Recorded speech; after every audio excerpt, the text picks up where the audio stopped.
The golden light of dusk settles over the curved roofs of the forbidden city like melted copper. The courtyards are swept clean, the lotus ponds ripple faintly in the wind, and the outer kitchens begin their elaborate symphony. It is almost time for the emperor to eat. But this is no ordinary meal. You are not the emperor. Tonight you are an invisible observer. You drift through the layers of ritual like steam rising from a lacquered bowl. You are neither eunuch nor consort, neither official nor spy. You are simply there, as if history itself has granted you a seat at the most coveted and misunderstood table in the world. It begins in silence. The imperial kitchens, known as the 5 departments of flavor, have been preparing since before dawn. Nearly 200 cooks, assistants, and taste testers have been mobilized. Ingredients have arrived from every corner of the empire. Freshwater fish from Hangzhou, wild mushrooms from Yunnan, deer tendons from the northern plains, and rare fruits shipped in clay pots wrapped in silk to keep them cold. None of these dishes are selected by whim. They are dictated by the Bureau of Rites, approved by the physicians of the Court of Imperial Health, and cross-checked with the Astronomical Bureau for cosmological compatibility. Even the direction from which the food is served must correspond with the day's designated celestial harmony. You float past the first kitchen. An old man stirs a vat of soup using a ladle as tall as a child. The broth must boil for exactly 49 minutes, not 48, not 50. Timing, like loyalty, is absolute. A younger cook is carving a ginseng root into the shape of a phoenix. It will sit atop a plate of glazed duck. The duck has been steamed, then fried, then smoked. With lychee wood, it has not yet been tasted. Every dish will first be sampled by a line of food testers, some of whom have worked for decades, others who are fresh-faced and quietly terrified. They eat with a mixture of reverence and resignation.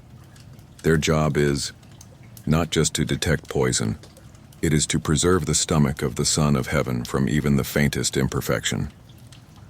The food then travels, carefully arranged on jade and porcelain trays, through a winding route guarded by eunuchs. Each dish is checked, documented, and rechecked. At no point is it left unattended. Even an innocent speck of dust could spell disaster. You enter the Hall of Mental Cultivation. The emperor sits alone. His robe is golden, his eyes unreadable. He does not look at the food. A eunuch recites the names of each dish one by one. Mountain mushroom stew with turtle essence. Imperial crab with lotus root. Swan egg soufflé with dried plum.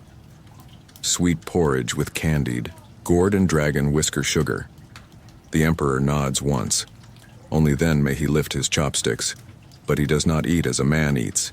He tastes, barely a bite of each. His duty is not to dine, but to affirm the empire's abundance. The food is a symbol, not sustenance. He is surrounded by beauty. Gilded panels, carved ivory screens, silken cushions embroidered with cranes mid-flight. And yet, the room feels cold. Not temperature, emotion. This is the loneliest meal in the empire. You drift closer. You notice the emperor's hands tremble slightly. He has aged. He is tired. And yet no one may speak unless spoken to. So the silence deepens. He pauses before a bowl of bird's nest soup. Carefully, he lifts the spoon, lets the gelatinous threads fall back into the broth, then sets it down again, untouched.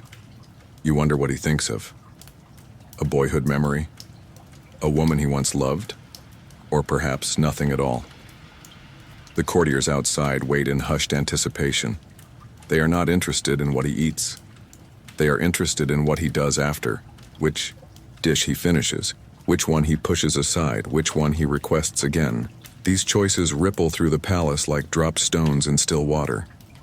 A favored dish may elevate a cook's entire clan. A neglected one may doom a province's spice trade. A second helping might be a coded signal to a minister whose family ships salted duck eggs. The emperor knows this, which is why tonight he eats nothing twice. When the meal ends, a bell chimes. Servants sweep in like ghosts. The trays are taken away. The emperor rises, and for the briefest moment he looks up. right through you, and you feel something unexpected. Not majesty, not awe, but sorrow. Not for his power, for his hunger. Not the kind food can fix. Later in the kitchens, the leftover dishes are catalogued and examined. Some are taken to the court of imperial waste, where scholars study what was eaten and what was not. Others are distributed to select eunuchs as a form of honor. Nothing is discarded without purpose, not even a spoonful of soup. As the stars rise, over the tiled roofs the palace slips into quiet. The cooks return to their quarters. The food testers clean their mouths with bitter tea. The trays are polished, stacked, and prepared for the next day's ceremony, and the emperor returns to his chambers, still alone, still the center of the world, still somehow just a man. It begins with a single flame. A boy kneels beside a canal in the northern quarter of Luoyang, cupping his hand around the flickering tip of a red wax candle. He carefully lowers it into a lantern made of rice paper and bamboo, fragile, breathing almost, and sets it adrift upon the water. The lantern bobs slightly, then steadies, glowing like a soft star fallen into a stream. And then there are more. 1,000 more. Lanterns bloom across the river like fireflies drunk on memory. Each one carries a name, or a wish, or a whisper. It is the 15th night of the 7th lunar month Ghost Festival. The streets are alive but hushed, like a prayer whispered in the middle of a market. Children laugh, but only just. Vendors sell mooncakes shaped like lotus flowers and rice balls sweetened with red bean. Old women burn paper horses and tiny silver ingots beside makeshift altars. Smoke winds through alleyways like incense with a mind of its own. Tonight the dead return, but not to frighten, to visit. You are May, the daughter of a candlemaker in the West District. You have helped your mother for weeks, shaping wax, trimming wicks, folding paper until your fingers smelled of glue and ash. Your family sells lanterns every year, but this time you have made one for yourself. Your brother died last winter, not in battle, not of plague, just quietly, in his sleep. He was 16. His shoes still sit by the door. You carry your lantern to the river. You've written his name on it. Careful brush strokes, thick with thought. Inside, you place a folded letter. It says nothing dramatic, just that you remember his laugh, and the way he hated pickled mustard greens, and how he once hid behind the laundry to avoid a neighbor's matchmaking aunt. The lantern floats, joins the others, and for a moment, it feels like the river has become a sky. In the main square, the monks begin chanting. Their voices rise and fall like breathing. They hold bowls of rice and pour tea into the air, offerings to the hungry spirits who roam tonight, looking for warmth, for acknowledgement, for home. Not all ghosts are kind, but most, the monks say, are simply lonely. So, food is laid out, candles are kept lit, windows are left ajar, and the living tell stories. You wander past a group of scholars reenacting a folktale about a ghost bride. She waits at a moon gate. Her groom arrives too late. The punchline is sad, but someone laughs. Anyway, further down the road, two old men argue about whose ancestor was more stubborn. They've lit lanterns for both and placed them side by side on a bench. The lanterns lean toward each other, as if the ancestors still have words left to say. You buy a cup of sweet wine from a girl your age. She paints poems on the cups. Short ones. I poured a cup for father. The wine cooled. I drank it instead. You smile. You don't know if it's hers or borrowed. It doesn't matter. Tonight, all words are shared. Nearby, a theater troupe performs a masked opera. The lead ghost wears crimson robes and speaks in falsetto.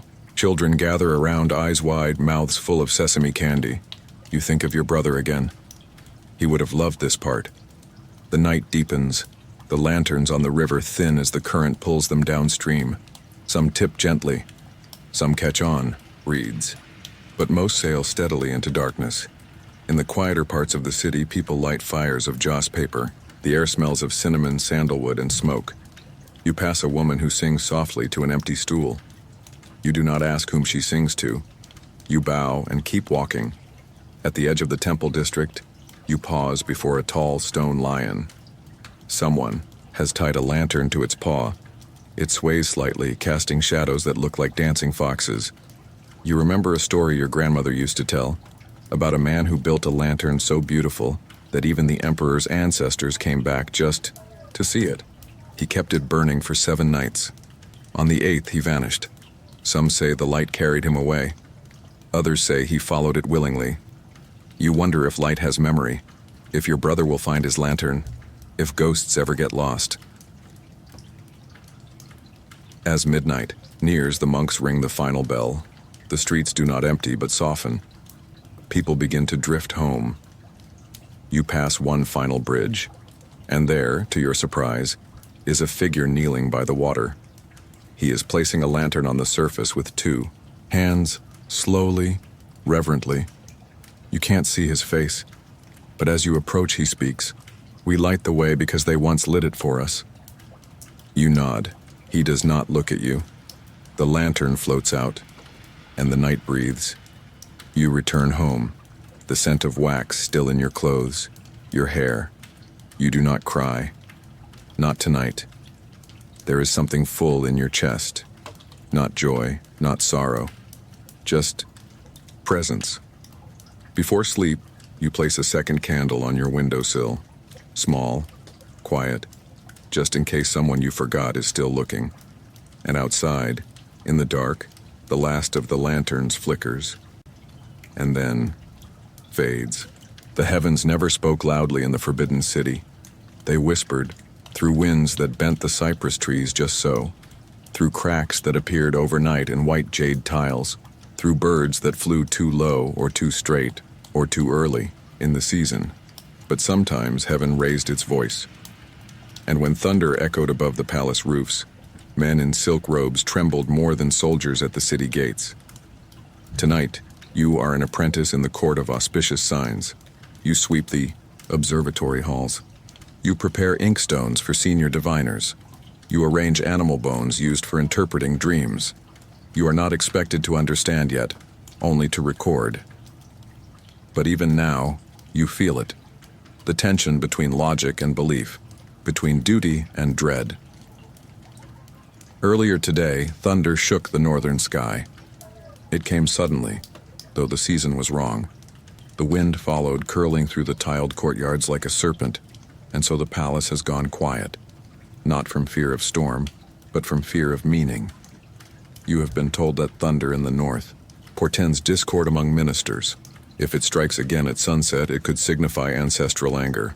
If it comes with wind but no rain, famine may follow, or worse, rebellion. It seems ridiculous to you at first. You are educated, literate, trained in the principles of Yi Jing. You know that weather is weather. But still you saw the emperor this afternoon. He did not eat. He did not speak. He simply sat beneath the dragon canopy, his hand clenched tightly around the scroll he never opened. When lightning flashed, his eyes closed, not from fear, but from calculation. Superstition is not weakness in the court. It is navigation. A wrong omen acknowledged at the wrong time can end careers. A lucky dream interpreted well can elevate a stable boy to court scholar. And sometimes, a death is not a tragedy. It is an opportunity to restore cosmic balance. You remember last winter when a crane landed on the Hall of Literary Splendor. Cranes are lucky, yes, but the roof on which it landed had recently been repaired using timber from a cursed forest, or so the head diviner claimed. The emperor delayed a military campaign by 11 days. The army, short on provisions, suffered heavy losses, and no one blamed the generals. They blamed the roof.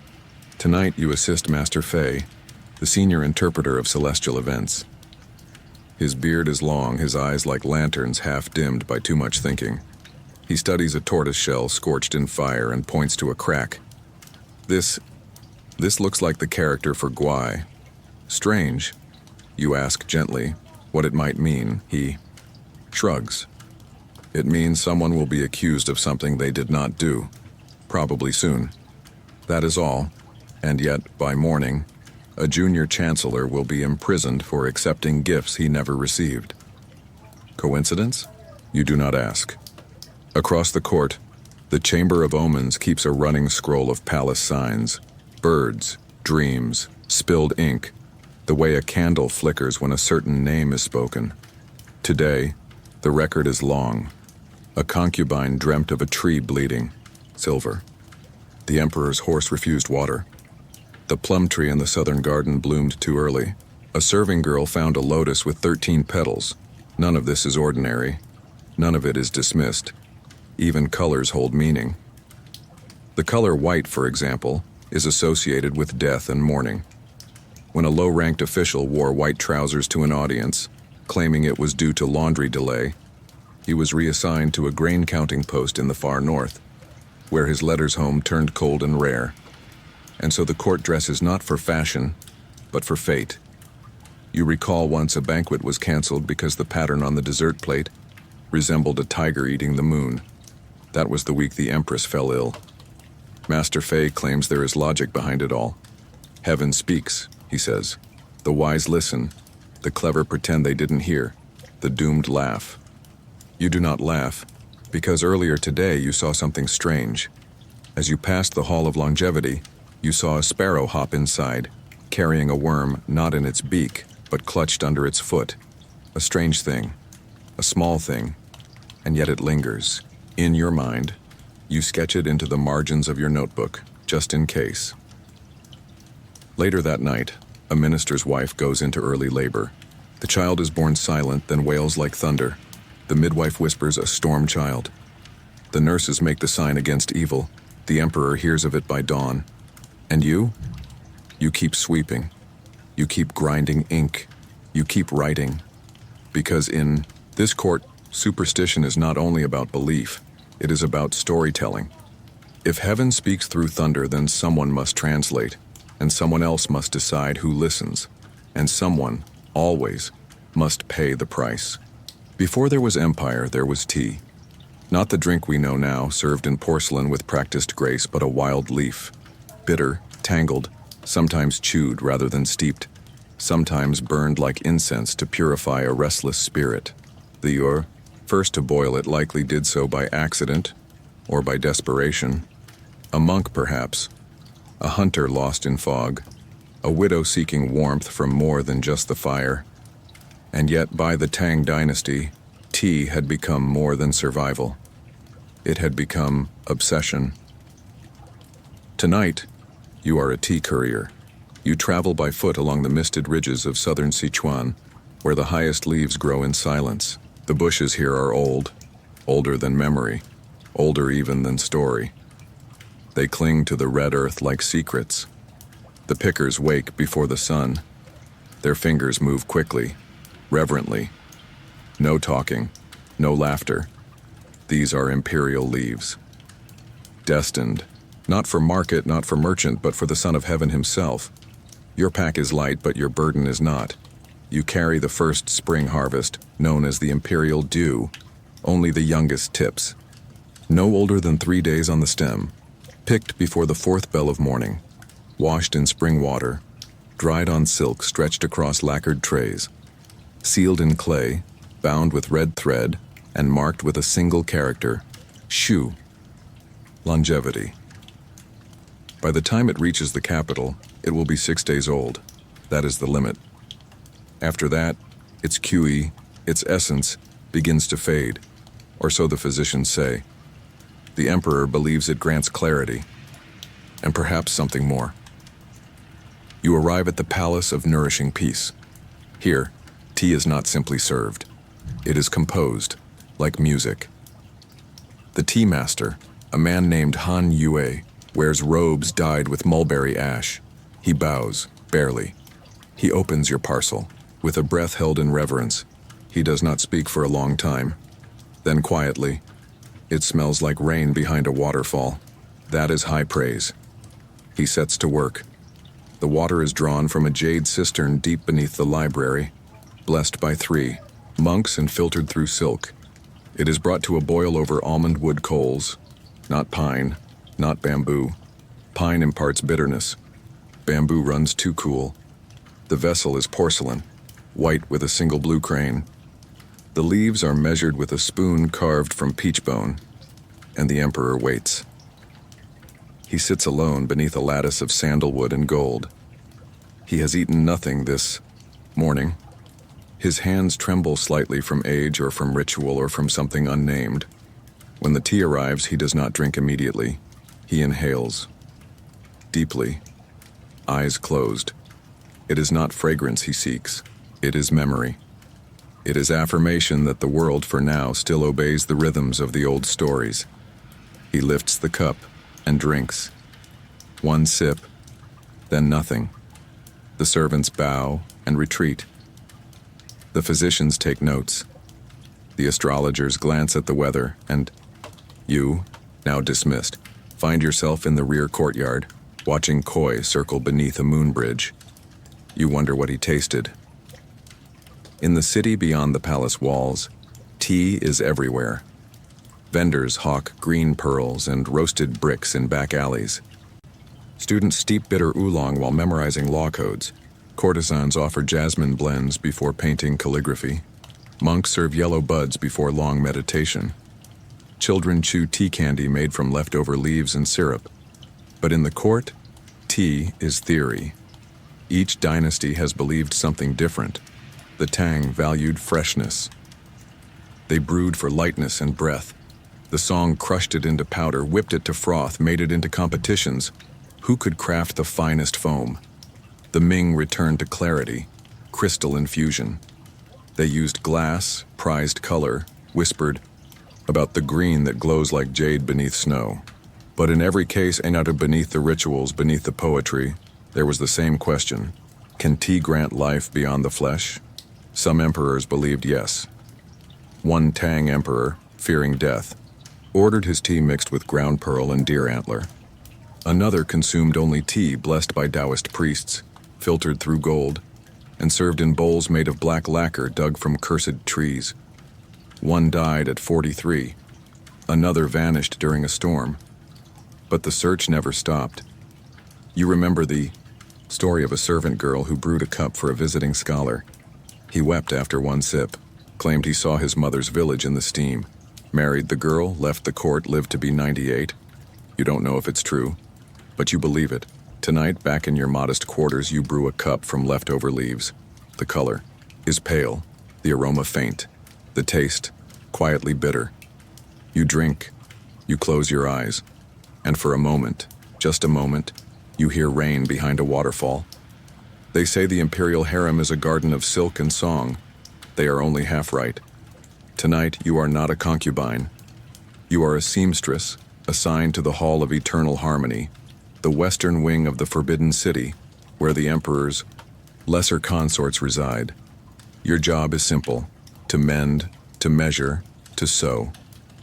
But your task really is to remain invisible. You arrive before dawn. The corridors are cold, despite the summer heat. The air smells faintly of plum oil and rice powder. Already you hear the quiet shuffle of embroidered slippers, the whisper of brushes over faces not yet seen. The women here do not walk. They glide. Their robes are thick with meaning. Every color, every stitch, every layer speaks a language older than words. A concubine in rose red with golden embroidery has recently been favored. One in pale lavender has not been summoned in 3 months. Her sleeves hang longer, her voice softer. You adjust a hem. The girl you sew for is barely 17. Her name is Lin Shuang, chosen last year from a household of minor nobles in Suzhou. She is clever, that much is clear. She speaks little, watches much. When she thanks you, it is always with a question hidden beneath her voice. Do you think this color suits me? Is it too bold, too quiet, too forgettable? She does not mean fashion. She means strategy. Because here, everything is. The harem is governed by hierarchy as precise as the stars. Empress at the center, then the noble consorts, then the pure ones, and so on.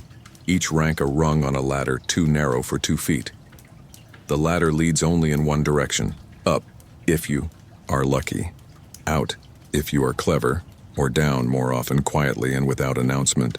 Some vanish to the palace of forgotten flowers, a polite name for what is effectively exile. Others fall ill mysteriously, their food untouched, their servants dismissed. You once saw a pair of golden hairpins discarded in a wastebasket. One had a spot of rust along the stem. It hadn't been there the day before. But not all battles here are fatal. Some are beautiful. You witness a tea ceremony one afternoon between two consorts of equal rank. The younger offers a porcelain cup with both hands, kneeling precisely 1 inch below the required height, just enough to signal humility, just short of servility. The older smiles and sips without comment. It is a draw. Later you hear that the younger received a new bracelet. The older, a slightly larger room. The next day the bracelet is gone, broken, accidentally. A message perhaps, or simply boredom. You are not allowed to speak of what you see, but you remember everything. At night you return to the servants' quarters. You practice stitches by candlelight. But sometimes in the flicker of the flame you imagine yourself as one of them. Not in gold, not in glory, but just once, to glide down that hallway, to be seen, to matter. Then you remember the girl last, Winter. She came from a merchant family, unusually beautiful but untrained in court ways. She smiled too brightly, asked too many questions. She burned incense every night, supposedly for the ancestors, but some said for dreams. One morning she failed to rise. They said it was fever. You knew better. The harem is not only a place of women, it is a place of memory, of performance, of power braided into hair and pinned behind the ear. The Empress herself appears only once during your time. She walks like a mountain wrapped in silk. Her presence hushes the birds. She wears no jewelry, only a single jade comb. That, they say, was a message too. A declaration of simplicity, of certainty. She did not need adornment. She was adornment. After she passes, the lesser consorts remain bowed for several minutes longer than required. No one dares rise first, and so the hall remains frozen in elegance and fear. You wonder sometimes what they dream of. Not love. That illusion fades early. Not children. Only a few are granted that chance, and even then, their sons are claimed by the state, their daughters by protocol. Perhaps they dream of letters, of poetry read beneath actual sunlight, of laughter. Without consequence, you never ask. But one evening, as you adjust the collar on Lin Shuang's outer robe, she speaks softly. Do you think he remembers our names? You pause, and do not lie. Not always. She smiles. That's what I thought. That night, she writes a poem, not to the emperor, to herself. She hides it in her sleeve, behind a patch you stitched closed. Years later, when you are long gone, from the court you hear she became a favored consort, then forgotten, then resummoned. She never bore a child. But once, her robe was copied by a noblewoman in Hangzhou. The poem was never found, but you remember it, because she whispered it as, you tied the last knot. In a palace of mirrors I wore no face, but in the seam I stitched one. It begins not with thunder, but with silence. The kind of silence that settles over a valley when the rain does not come. The kind of silence that echoes louder than drums in the ears of a farmer staring at cracked earth. You are Jia, a tenant farmer, in the lowlands south of the Yangtze. You rise with the sun and sleep with the insects. Your hands are thick with callus, your back more familiar with the bow of labor than the embrace of leisure. You do not write poems. You do not read edicts. You know only this: without rain, the rice dies. Without rice, the family dies, and you are not alone. Across the empire, thousands like you tend fields that stretch like woven mats across the land. Some plant millet, others barley, but most, rice. Rice is life, rice is taxes, rice is peace, and rice is rebellion. In the court, when a report arrives stating the spring rains have not come to Jiangnan, the ministers frown, not because they feel pity, but because they know what follows drought like a shadow. hunger, anger, movement. Rebellions do not begin with slogans. They begin with spoons scraping empty bowls.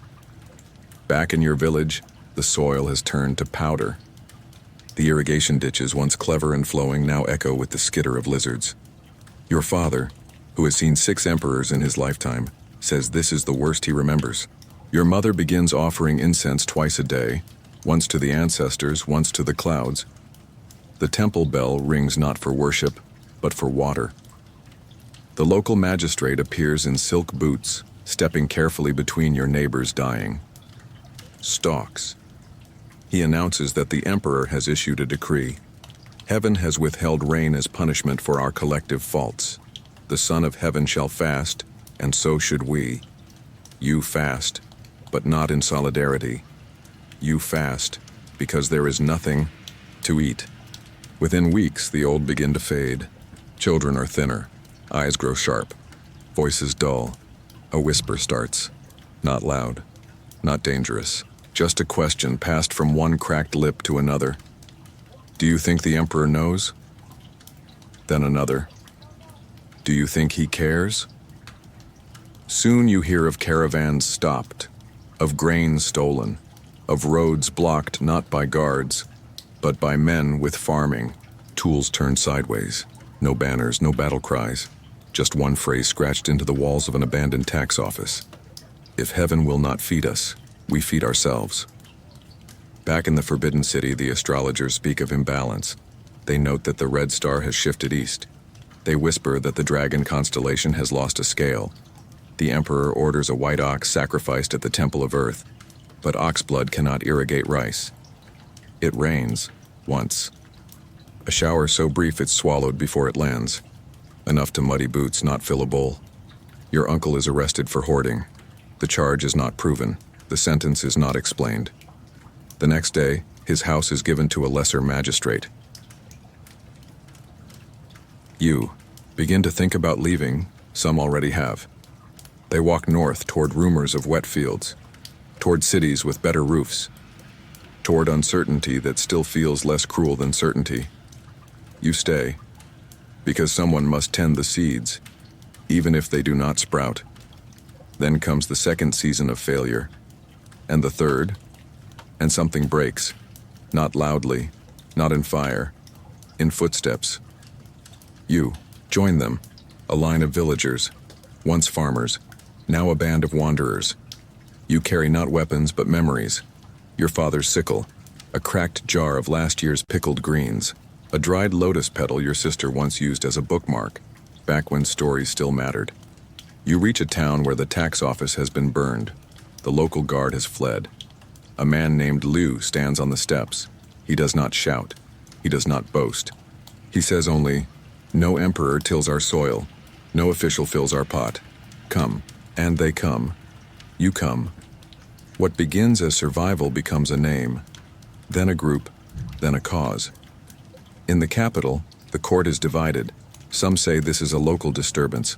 Others call for troops. One brave minister suggests reform, less tax, more grain, storage, more listening. He is reassigned.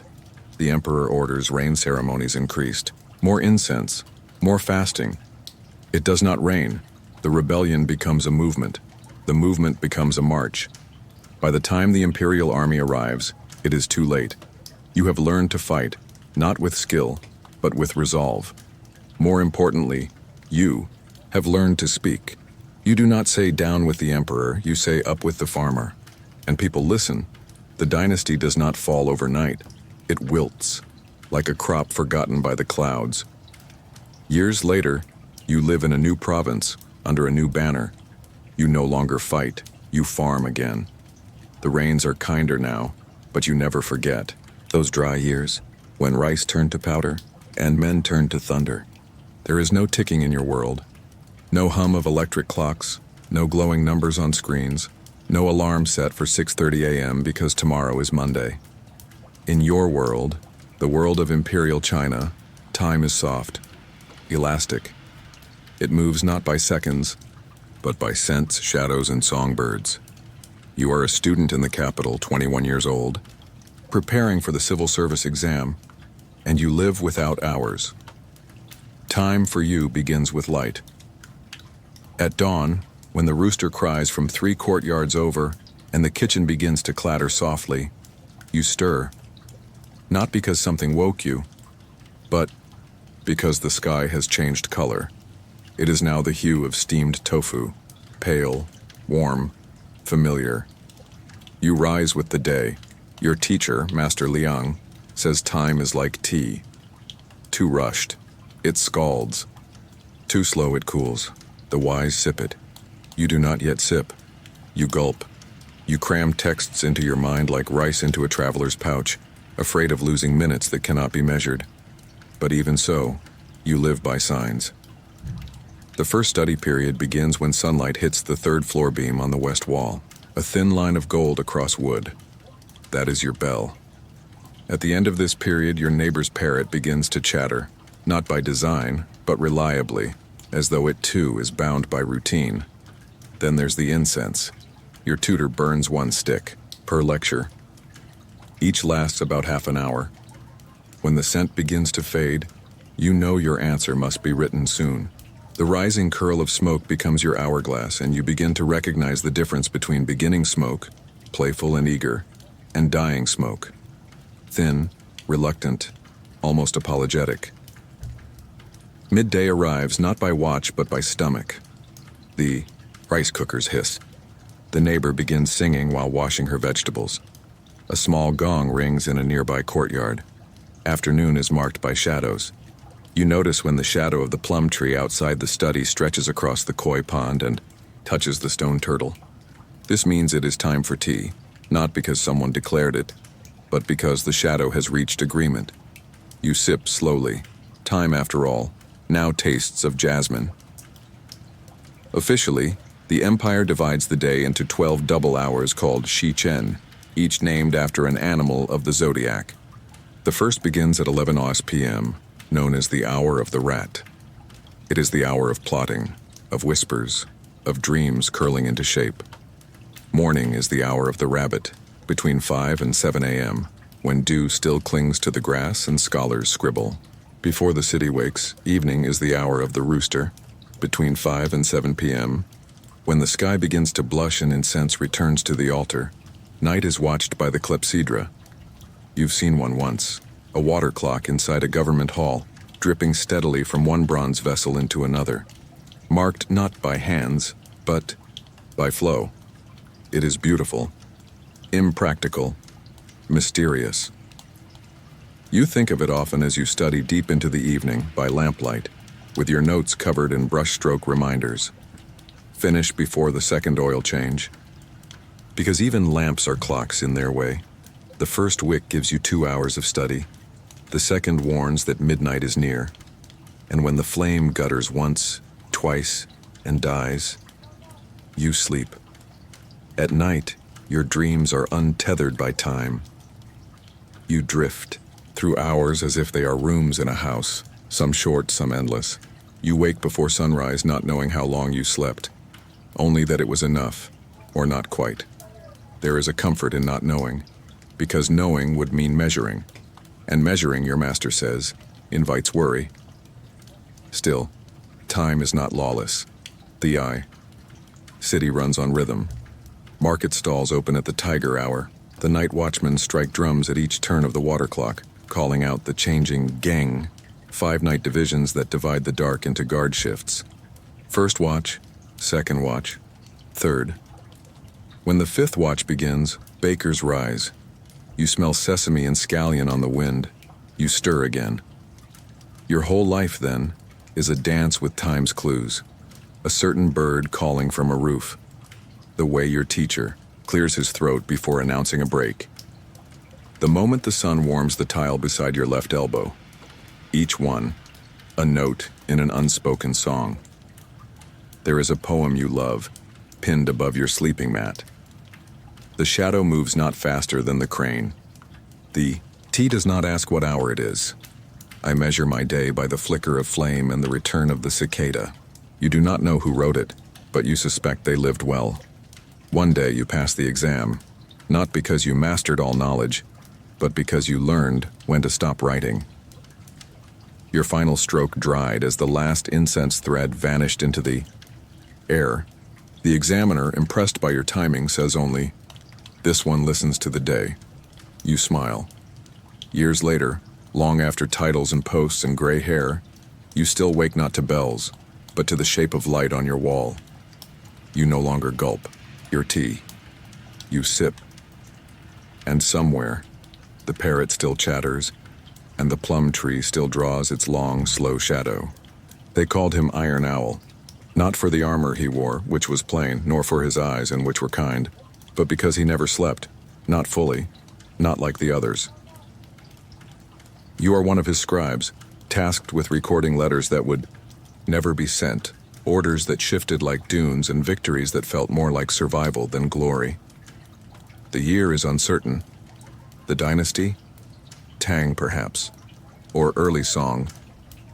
But what matters is the war. Always a war. Not in the center of the empire, but at its edge, where maps blur and winter lingers. You first saw him in a tent made of patched silk, hunched over a bowl of congee he did not eat. His face was weathered, not from age but from wakefulness. He spoke little, slept less. You heard the men whisper, "He hears the wind walk." He counts the stars backward. He has not closed both eyes in 10 years. At first, you thought, it was legend. Soldiers make stories out of silence. But soon you saw it too. He walked the camp at night. Every night. Not to check, but to remember. Where each man slept. Where each arrow was counted.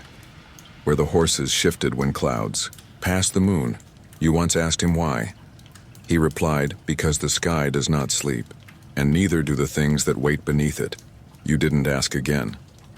The campaign was long, not the kind written about in triumphant poems. This one had no banner raising, no drums, just skirmishes, shadows, a stream poisoned, a wall rebuilt, the slow, aching retreat of certainty. Supplies came late. The emperor sent word of encouragement wrapped in silk and dust. The general opened it, read it, nodded, then used the silk to wrap a wounded soldier's shoulder. You saw him rest once, not in a bed, but seated, back straight, eyes closed, lips moving slightly. Not in prayer, but in counting. He counted each man lost, by name, by age, by where their bodies now rested. He could recite the full list, not for show, for memory. "Sleep," he said once, "is for those whose duty is done. Mine is not." He drank tea laced with pepper, chewed raw ginger, kept stones in his sleeves to roll between his fingers. He never took wives, never sent for poetry, never asked for home, but he kept a single wooden box, small, worn. Inside, a pair of children's shoes. You never asked. One spring night, a lieutenant approached him. "We are winning," he said. The general looked at the horizon. "We are not losing," he replied. It was the closest you ever heard him come to hope. By the 5th year, his beard had gone white. Not gradually, overnight. You watched it change, as if the frost had settled inside him and refused to melt. He still did not sleep. One night you tried to match him. You stayed awake, walking the camp. You sat when he sat, stood when he stood, counted when he counted. By the 3rd day, your hands shook. By the 4th, you wept without reason. By the 5th, you collapsed. When you woke, your bedding had been folded, your inkstone cleaned, and a note beside you. Even owls need someone to listen to the dark. You never tried again. In the 7th year, the war ended. Not with treaty or trumpet, but with silence. The enemy vanished, or moved on, or grew tired. The general did not celebrate. He did not return.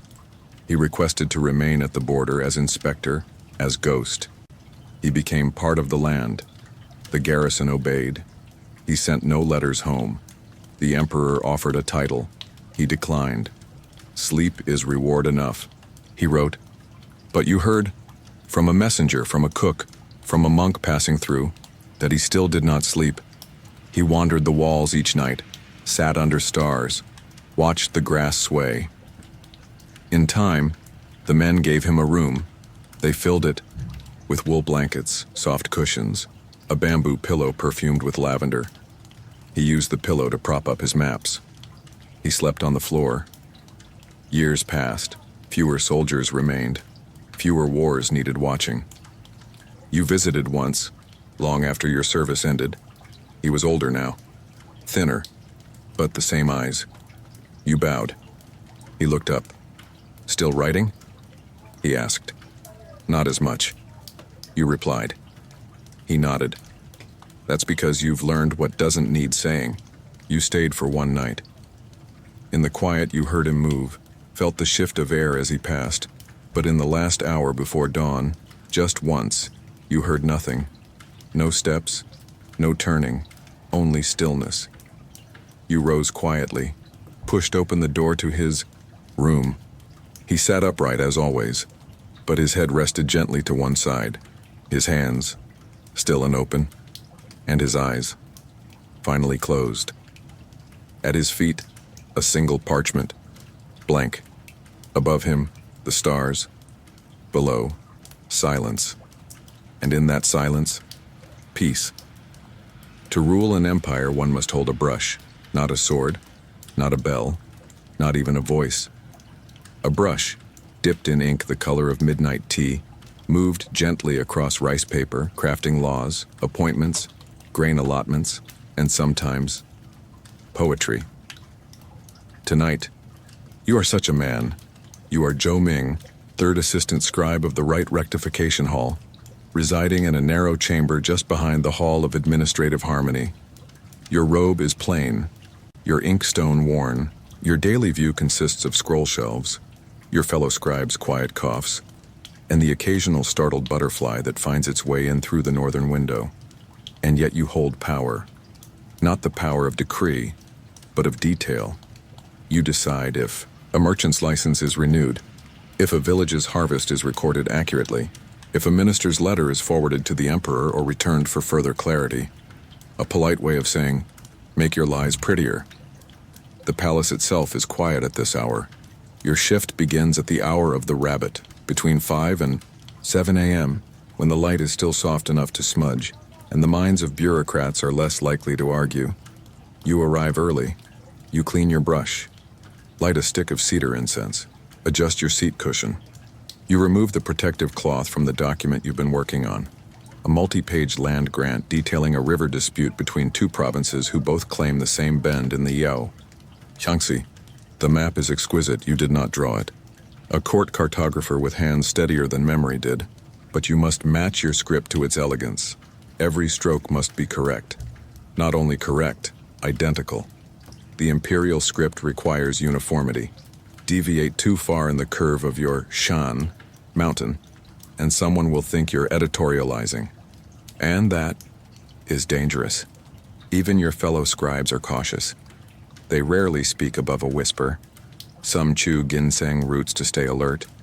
Others keep a single teacup that they never wash, believing the accumulated tannins of old brews bring wisdom. Believe in rhythm, 3 strokes breathe, 7 strokes sip, reread, correct. Sign, and only then. Move on. You remember your first day? The head of your division, an old man with eyebrows like ink brushes, handed you a scroll and said, "Don't impress me. Just don't embarrass me." You nodded, and have not embarrassed him yet. But you have seen others fail. A junior clerk once transposed the names of 2 emissaries from border provinces, a mistake of 2 characters. But those characters were attached to diplomatic gifts. One province received silver where they expected silk. The other received stallions instead of oxen. No one died, but the junior clerk was reassigned to lighthouse maintenance duty on an island in the fog. You keep this story in your mind each time your brush trembles, and it trembles often, especially when the chancellor passes by. He never speaks to you, but his steps are measured. His robe does not rustle. His silence is instructive. He does not need to read your work. because he expects you've already corrected your own errors. You admire him. You also fear him.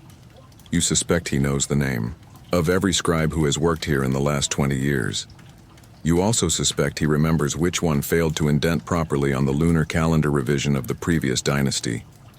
At midday, you stretch. Briefly. Lunch is brought by a boy with one eye and fast feet. He always bows, never speaks. His presence is comforting, steady. He brings you lotus cakes and boiled peanuts.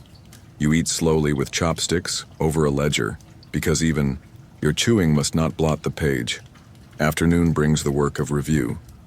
Other scribes' reports. Applications from towns you will never visit. Petitions written by hands less sure than yours. You read them all. You do not judge. You simply correct. Your ink is red now, the color of scrutiny. You are careful not to leave personal notes. Only symbols, only circles, slashes, replacement marks. But sometimes, just sometimes in the margin, you add a poem, tiny, discreet, meaningless to anyone but you. 3 sparrows chase rain. I sign my name beneath clouds. My brush forgets me. No one has noticed, or if they have, they've said nothing. The evening nears. You prepare your final report, a summary of regional shipping traffic coded in 5 columns, organized by date and load. You seal it with the division stamp. You check the wax twice. Before you leave, you bow to your desk. It is not superstition. It is gratitude. This desk, this stack of scrolls, this humble brush stand, has given you purpose. Outside, the palace glows with lanterns. You do not stay to watch. You return to your room, take off your robe, and light a single lamp. You boil water. You steep green tea in a cracked cup. You open your personal notebook, forbidden but tolerated, and begin to write. Not orders, not policies, not decrees, but dreams. You write of a boat on a still lake, of a girl who once sold you ink and smiled when you dropped your coins, of the sound of rain against bamboo, of sleep, which comes now, finally, as gently as the turning of a page. They say the court remembers with its nose, not with its scrolls, not with its spies, but with the scents that linger in hallways long after footsteps fade. In the Imperial Palace, a fragrance is never just a fragrance. It is a signal, a story, map, drawn in air and burned into memory. Tonight, you are a junior perfumer's apprentice. You live in the Hall of Harmonious Wind, deep within the Forbidden City's lesser-known southern wing. The hall does not face the public, nor does it welcome guests. Its rooms are shaded, windowless, lined with clay urns and bundles of herbs drying in neat rows. Your task is simple: to prepare incense, perfumes, and scent sachets for court usage. Your real task, though, is far more delicate. You must never ask why a scent is requested, only mix. And remember, you begin your shift before sunrise, boiling crushed sandalwood and angelica root. The steam curls around your wrists like smoke from a sleeping dragon. You grind petals of jasmine, peel slivers from aged cinnamon bark, shave camphor so fine it vanishes into dust before it touches the air. You record each recipe, but not the name of the recipient. That part remains invisible. This morning, a sealed order arrives. A sachet of kingmu, green cedar, layered with lotus, laced with the faintest thread of camphor. You recognize it immediately. It is the signature scent of noble consort Yi, known for her silence, her midnight walks, and her unexpected influence over the chancellor. But what alarms you is the quantity: 7 sachets. She usually orders 2, and the sachets are to be placed in 7 different halls. You understand, without a word spoken, that a message is being sent. No courier, no ink, only air. Later that afternoon, a court eunuch arrives in a panic. He asks for something sharp, something that smells of fire and warning. You prepare a blend of clove, dried orange peel, and burnt pine resin. You offer no comment. You do not need to. By evening, you hear the Empress has fallen ill. You say, nothing. Scent in the court is not vanity.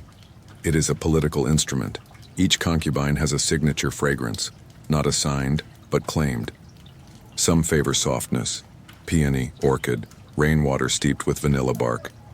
Others prefer command, musk, ambergris, the rare and pungent civet. The empress herself wears a blend of neroli and ground pearl dust, almost invisible, but unmistakable, once known. No two may wear the same scent. That would be a declaration of challenge. You remember last year, when a lesser consort arrived at a banquet wearing a perfume similar to the empress's. Similar, but not identical. By morning, her quarters had been relocated, and her perfumer reassigned to the kitchens. There are rules, unwritten, and you must obey them all. You keep a separate book, your own, where you record what you call the perfume map. Each blend is a dot, each recipient a direction. You trace alliances through scent combinations. When the chancellor receives incense that includes bergamot, you know he is meeting someone from the West Bureau. When the prime minister's servant requests rosewood and rice smoke, it means negotiations are underway. When 3 sachets of cedar arrive from different gates, identical, you know, someone is about to fall. You have never been wrong, but you tell no one. Because this map is dangerous. Too much knowledge is its own perfume, and perfume, once strong enough, cannot be washed away. You sleep beside your satchels, your jars, your logs. Even your dreams are scented. One night, you dream of plum blossoms falling into fire. The next day, word spreads of a northern city burned during border conflict. You say nothing. You make a blend for morning. Fragrant cassia, ground sandalwood, a trace of sesame ash. You deliver it to a high priest who nods without speaking. Weeks pass. Seasons shift. A new order comes, a cologne. Unusual, not for a concubine, not for a minister, but for the emperor himself. He wants something, to remember his childhood. No more detail is given. You tremble, you research, you find old ledgers. An archived request from 2 decades prior. A temple near the mountain border once sent him a sachet for his 10th birthday. It was cedar, chrysanthemum, charcoal. You recreate it. Slowly. Exactly. When the scent reaches the hall of supreme presence, a servant returns with a message. He did not speak, but he wept. You record it in your book. No name. Just memory. Autumn blend. Regret. And under it, a single character. Return. You sleep soundly that night, but only briefly, because the next day, the chamberlain arrives with a list of new olfactory assignments. 12 halls, 4 blends, all prepared within 1 week. Something is changing. Something is being signaled. You understand what it means.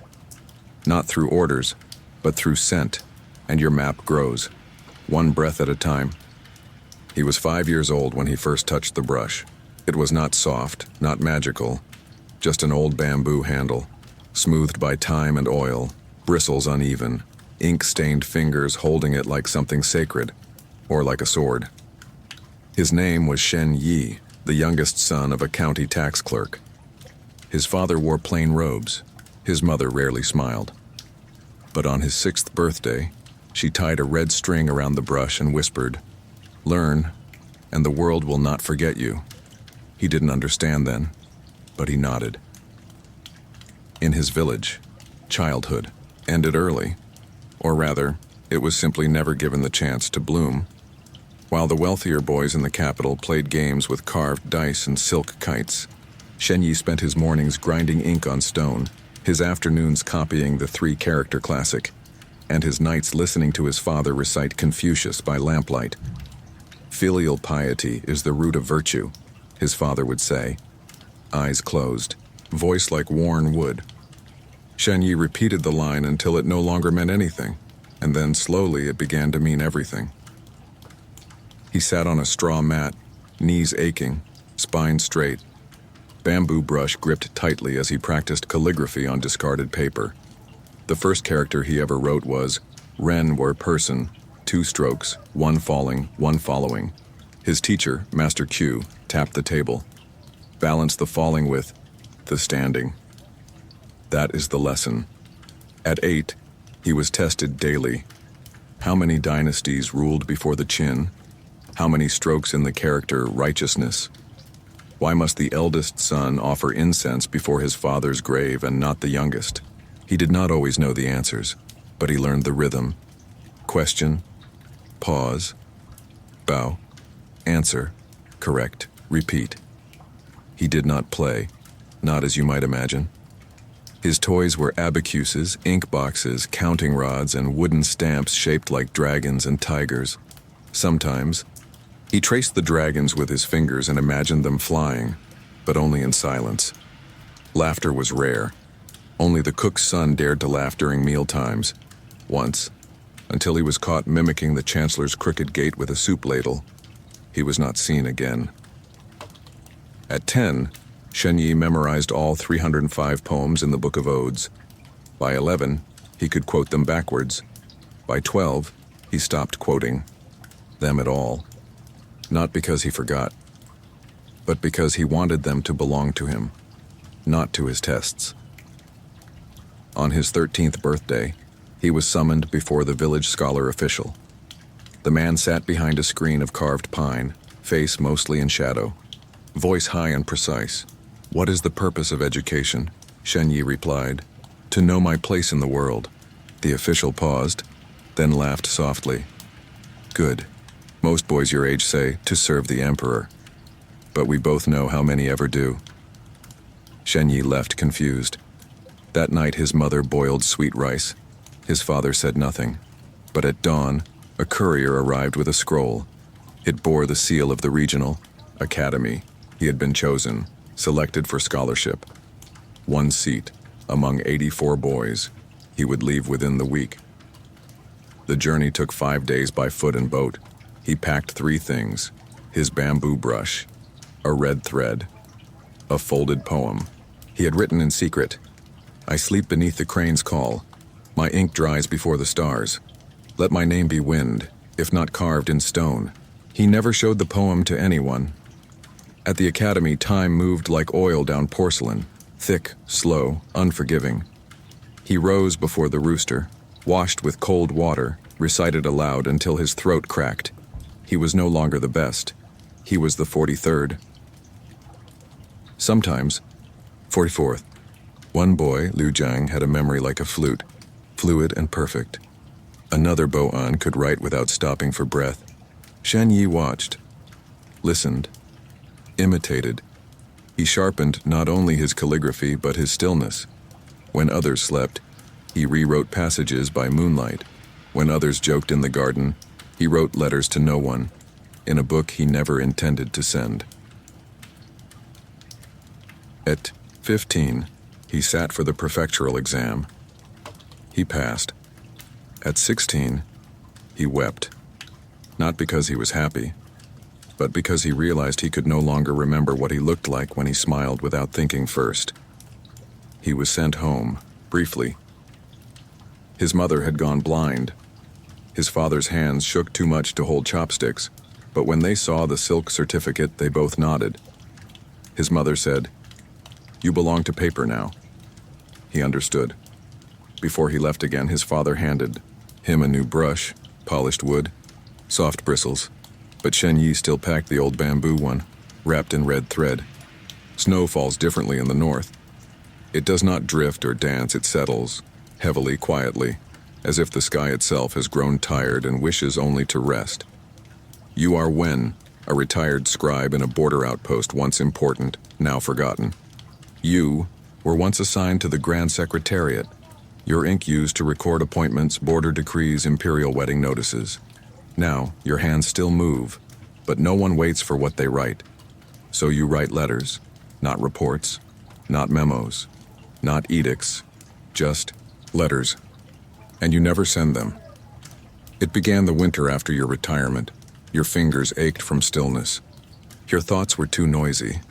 The silence of snow pressing against your shutters stirred something old. A longing, maybe, or a memory, unshaped.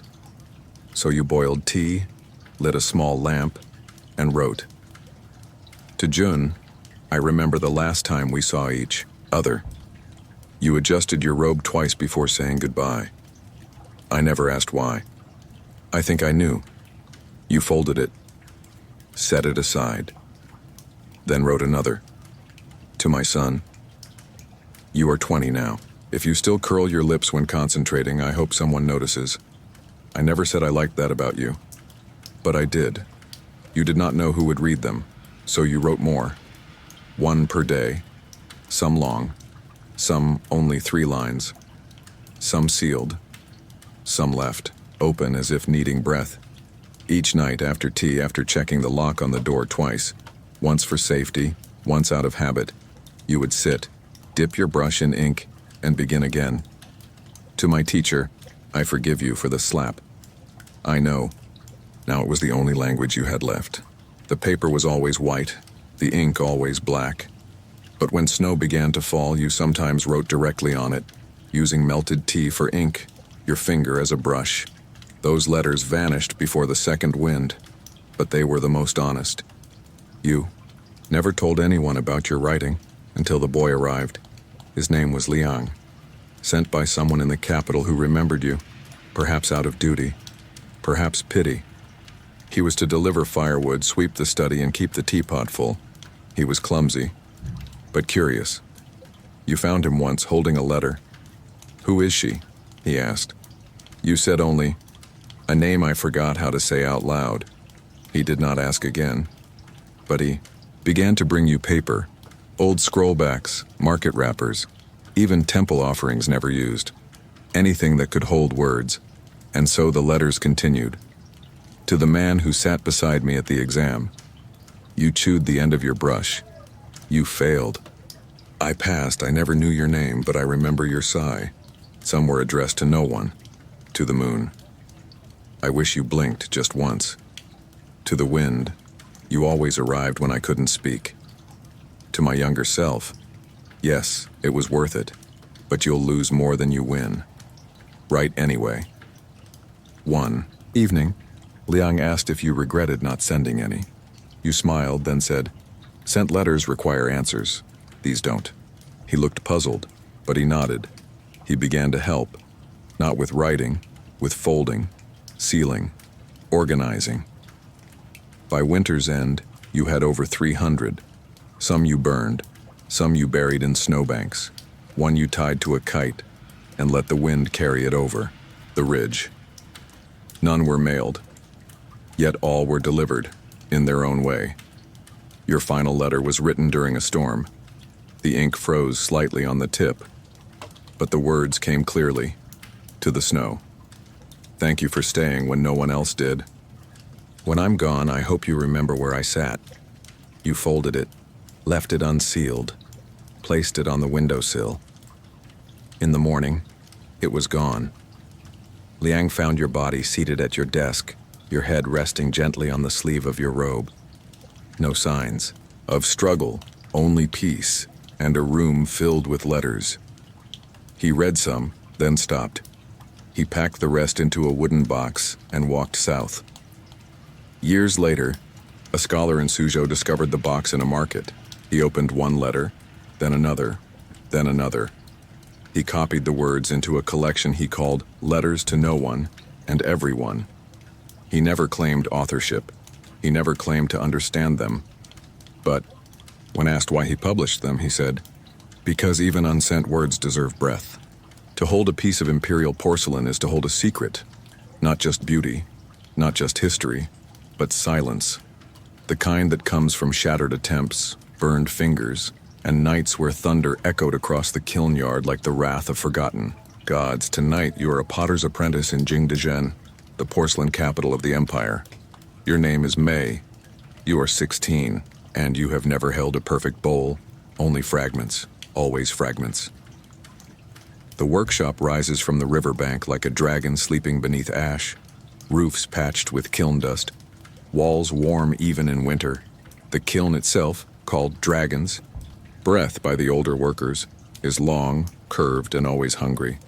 You begin your day before the sun, mixing clay pulled from the hills. It is not soft, not smooth.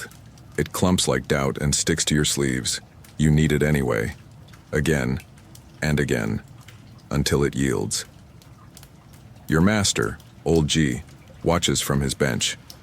He has no eyebrows, singed off years ago, but his voice is sharp, as a chisel. Porcelain is not shaped, it is convinced. You nod, you don't understand. Not yet. Shaping is only part of the work. First, there is purity. The clay must be white. So white, it reflects moonlight. Any speck of iron, of stone, of memory, and will crack the glaze. Then there is drying.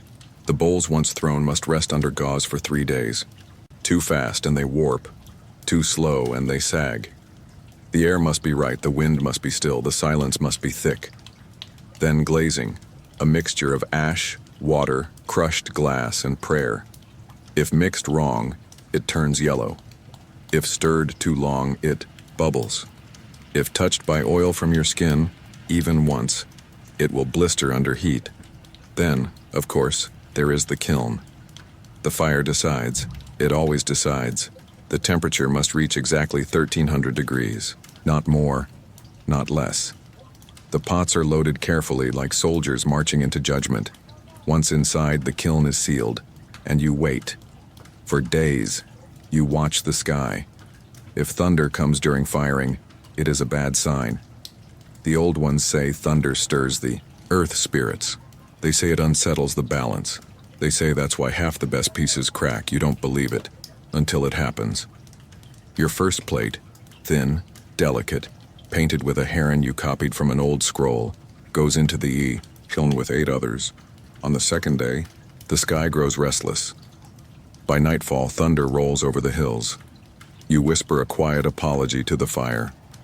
But it is too late. When the kiln is opened, 3 are perfect. 4 are warped. 2 are shattered. Yours is not quite either. It holds, but a single crack splits the base, hairline thin, invisible unless held to light. You lower your eyes. Old G picks it up. He examines the curve, the rim, the design. He says nothing. Then gently, he drops it. It breaks. Almost. Perfect, he says, means useless. You don't cry. Not then. But that night, you take the shards and hide them under your mat. You run your fingers over the crack. It is small. It is quiet. It is yours. The next week, a courier arrives from the capital in order, 10 vases, celadon glaze, dragon motif. Completion in 1 month. The workshop hums with tension. No one jokes. Old G does not sleep. You are assigned base designs, waves, clouds, backgrounds. You paint for 16 days without pause. By the 20th, your hands blister. On the 21st, you cut your thumb. You keep painting. On the 25th, a vase cracks during drying. You are blamed. You are not surprised.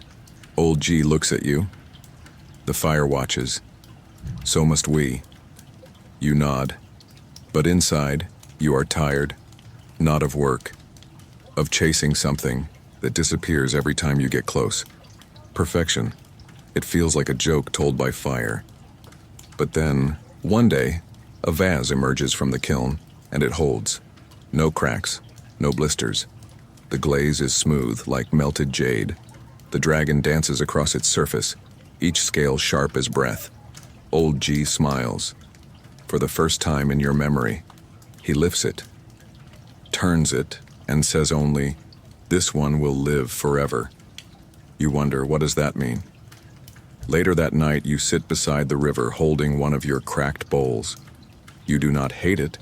You do not smash it. You turn it in your hands. You think about the thunder, about the wind, about the invisible crack that still let it hold water. You decide to keep it, not for pride, not for proof, but for reminder that even the broken things once passed through fire and lived. It stands at the edge of the temple courtyard, tall, still, weather-worn. A bronze statue of the 4th emperor of the Eastern Han, hand extended in eternal gesture. not of command, but of offering. It has been there for over 400 years. And not once has it spoken, not aloud. But perhaps, just perhaps, that's not how statues speak. Tonight, you are a temple caretaker. Your name is Anne. You sweep the stone path leading up to the shrine, refill the oil in the lanterns, and scrape away the moss that always returns no matter how many times you scrub. But mostly, you observe the statue.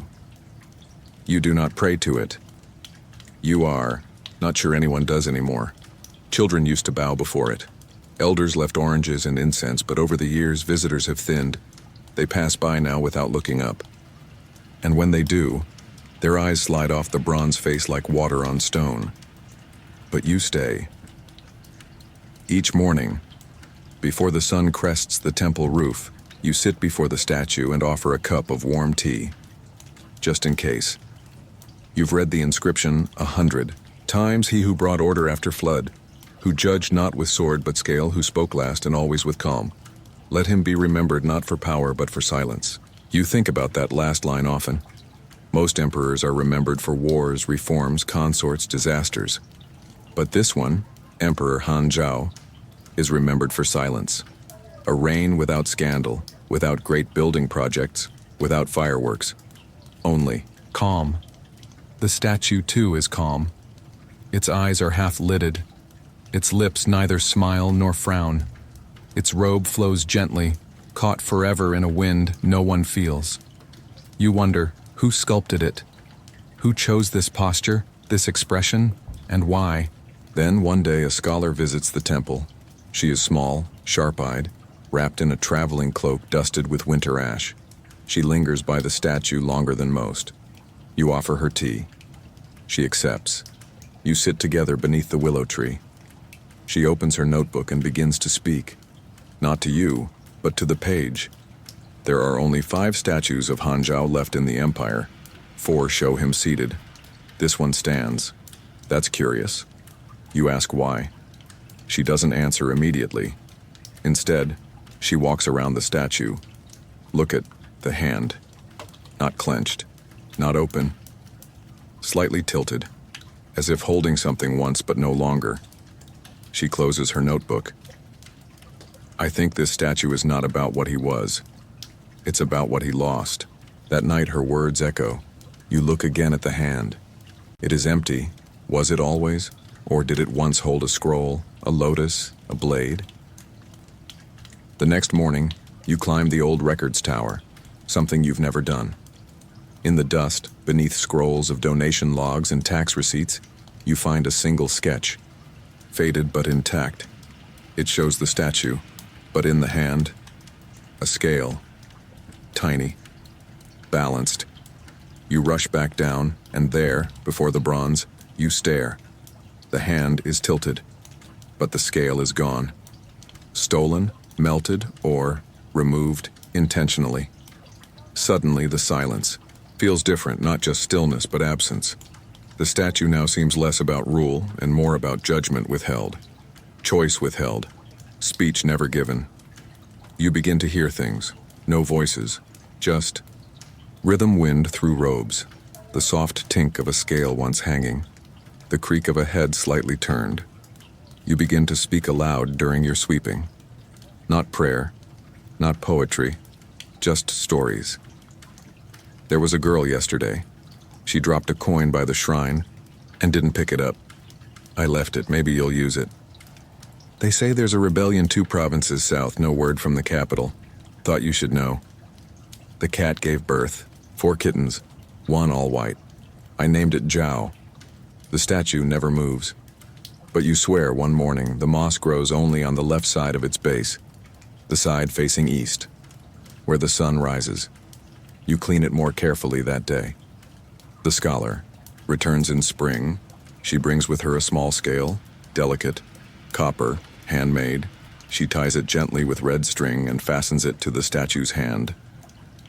Not to replace, she says. To remember. You bow. She bows. The scale swings slightly in the breeze. For the first time in centuries, the hand seems full again. Later that week, a boy visits. He asks who the man is. You tell him. The boy frowns. He doesn't look like a hero. You pause. Then, say maybe he was too busy listening to be loud. The boy shrugs, leaves a rice cake, runs off. The statue watches, and says nothing. The scroll was older than the tower, its edges curled from moisture long since evaporated, ink faded into a breath of shadow, parchment grown thin as onion skin. No one knew who wrote the first line, but every generation added something, a cloud. Storm. A whisper of rain on the 15th day of the 4th month during the reign of a forgotten emperor. Tonight you are the final keeper of the rain scroll. Your name is Ru Lan. You are 73 years old. Your fingers ache. Your knees protest. But your eyes remain sharp, and your memory, trained by decades of observation, still knows the language of the sky. You live atop the Tower of Clouds, just beyond the western ridge of Mount Jiashan, in a structure made entirely of stone, bamboo, and wind. The scroll lies coiled in a bronze case sealed with wax and reverence. Each morning, before the first bird sings, you open it with both hands and add one line, sometimes two. Not prose, not prophecy, just weather. Drizzle before, dawn. 3 herons seen, 1 disappeared into fog. No wind. Smoke rose straight.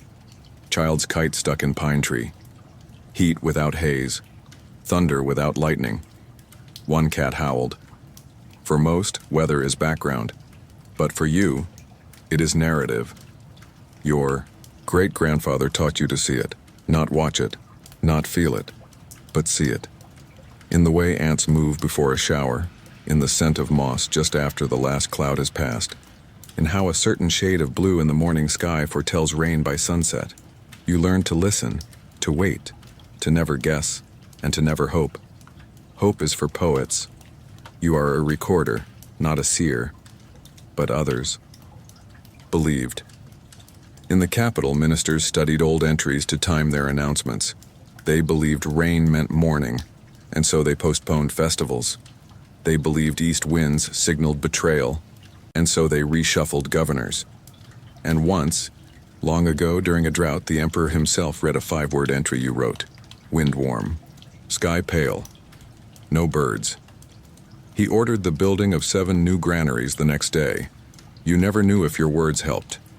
But you kept writing, because the scroll must continue, even if no one listens, even if the paper outlives the memory.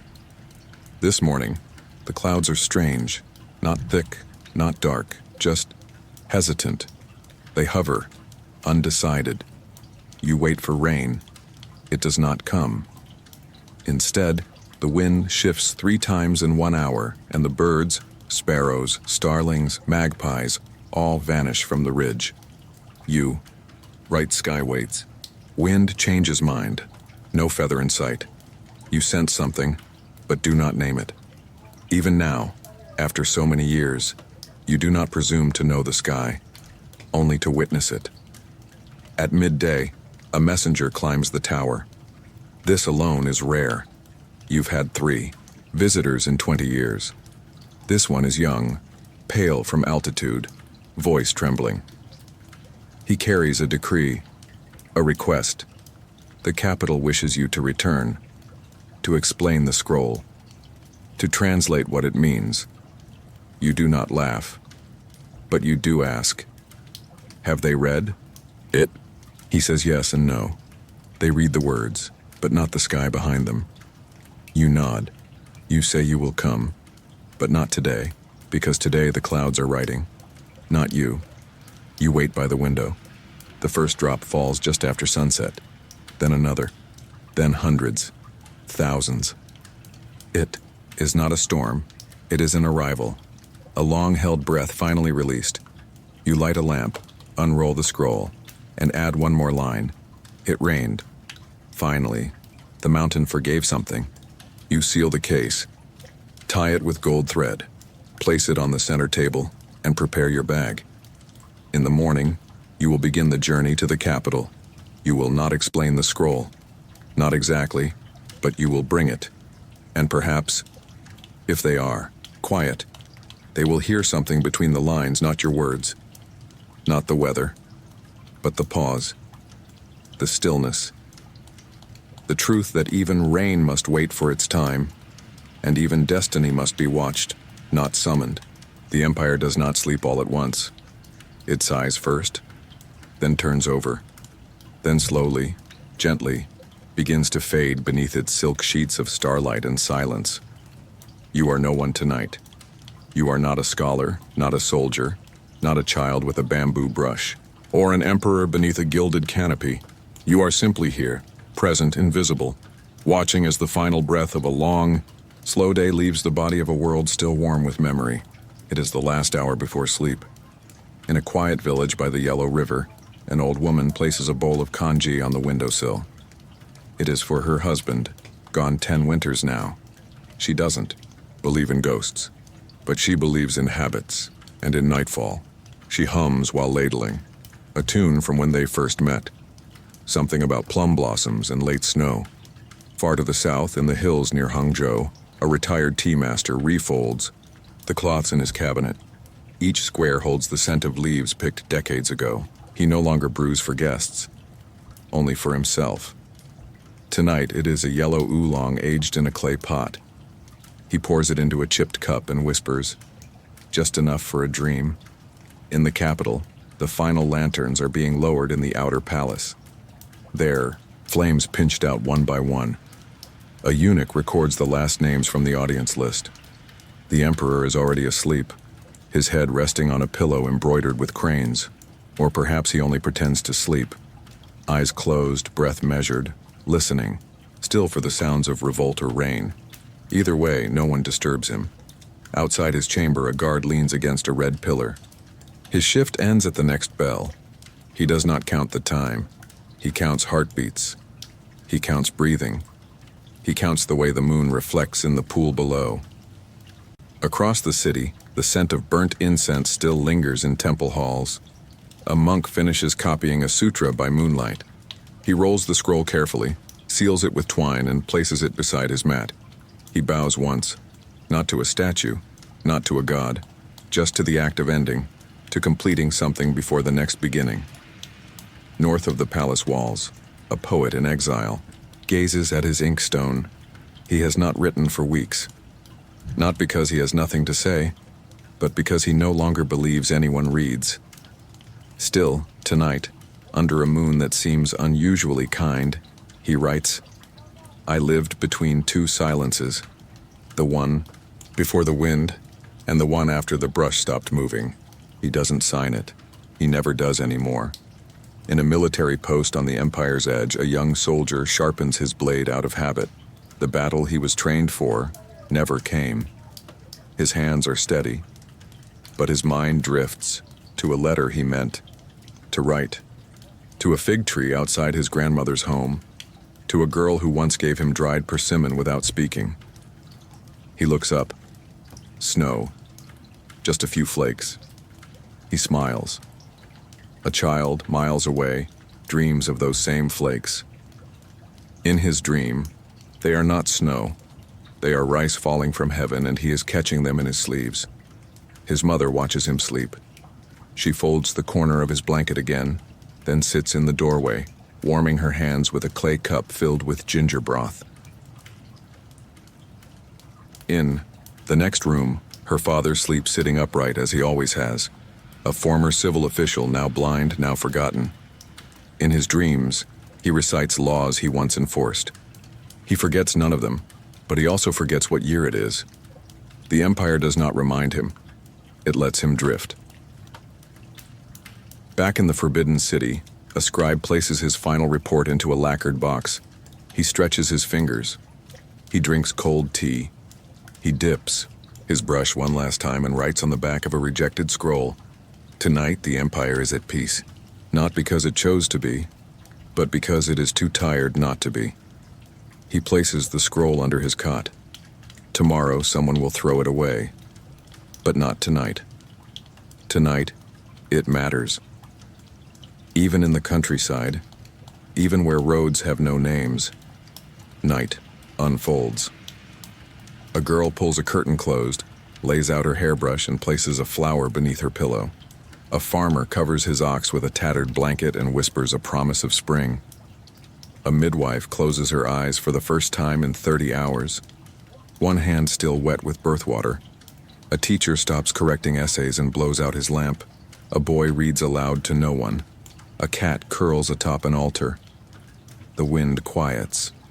The stars hold their breath. And in the heart of the empire, not the palace, not the throne, not any one house or hall, but in the breath between all places, something profound happens. Nothing. No battles, no proclamations, no tears, just stillness, the kind that only comes at the very end of something that never hurried. A bowl of night, placed gently on the table. Steam rising, inviting no answer, just warmth. And in this final hour, soft, slow, unnoticed, the empire, vast and wounded and wondrous, falls asleep, not forever. Just until morning, just long enough to forget the weight of its own name. Soft rainfall trickles through the open wooden lattice of your chamber. The fragrance of damp earth and tea leaves swirls faintly in the air. A rooster crows somewhere beyond the outer courtyard wall, its call modest and unimposing, almost polite, as if not to disturb the ancestors watching over you. It is the year 1583. You are in the city of Nanjing, once the capital of Ming China, now a seat of culture, bureaucracy, and daily anxieties over imperial etiquette.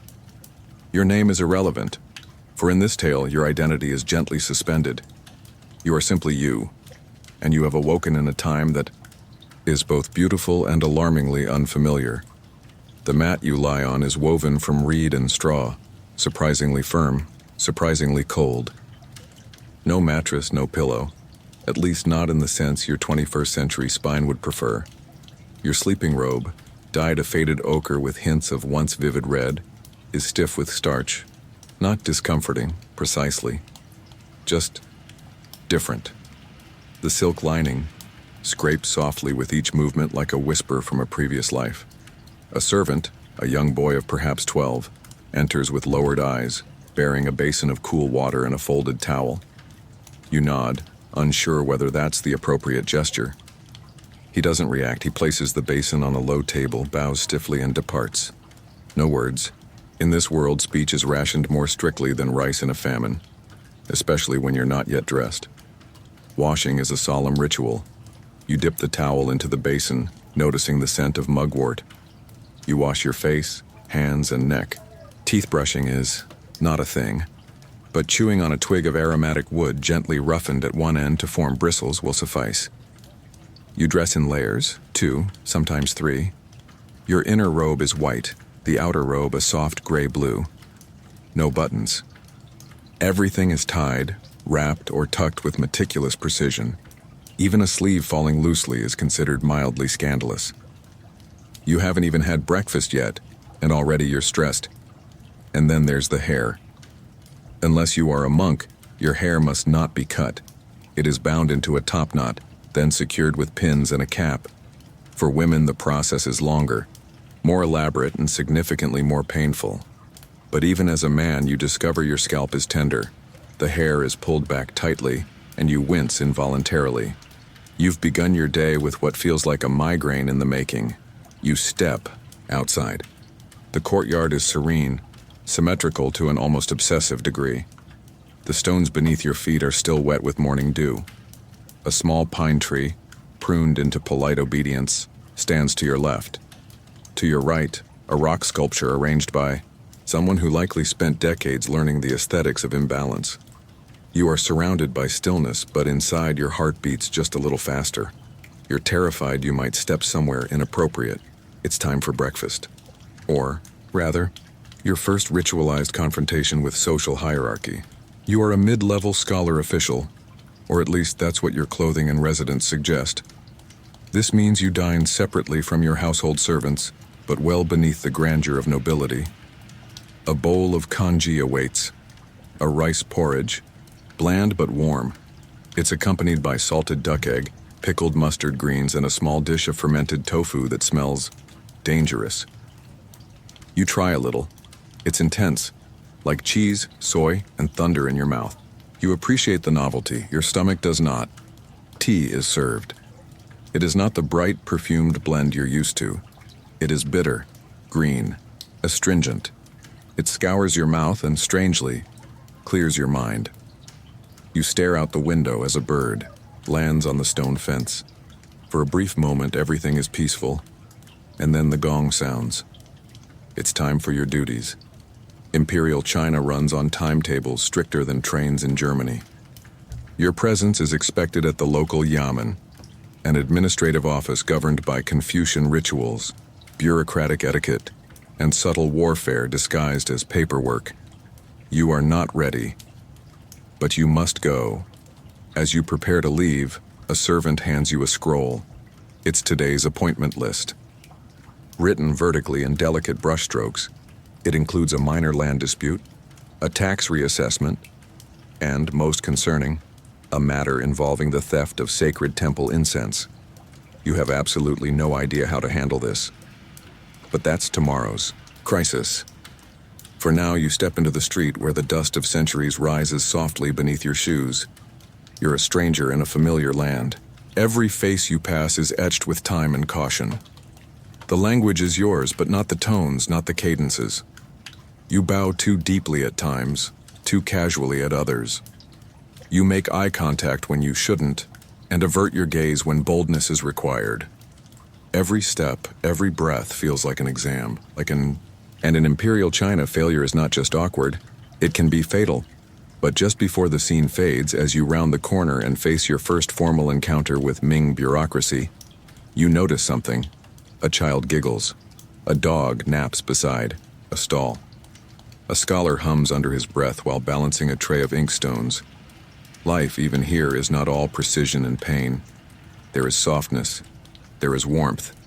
And perhaps, just perhaps, you will make it to lunch.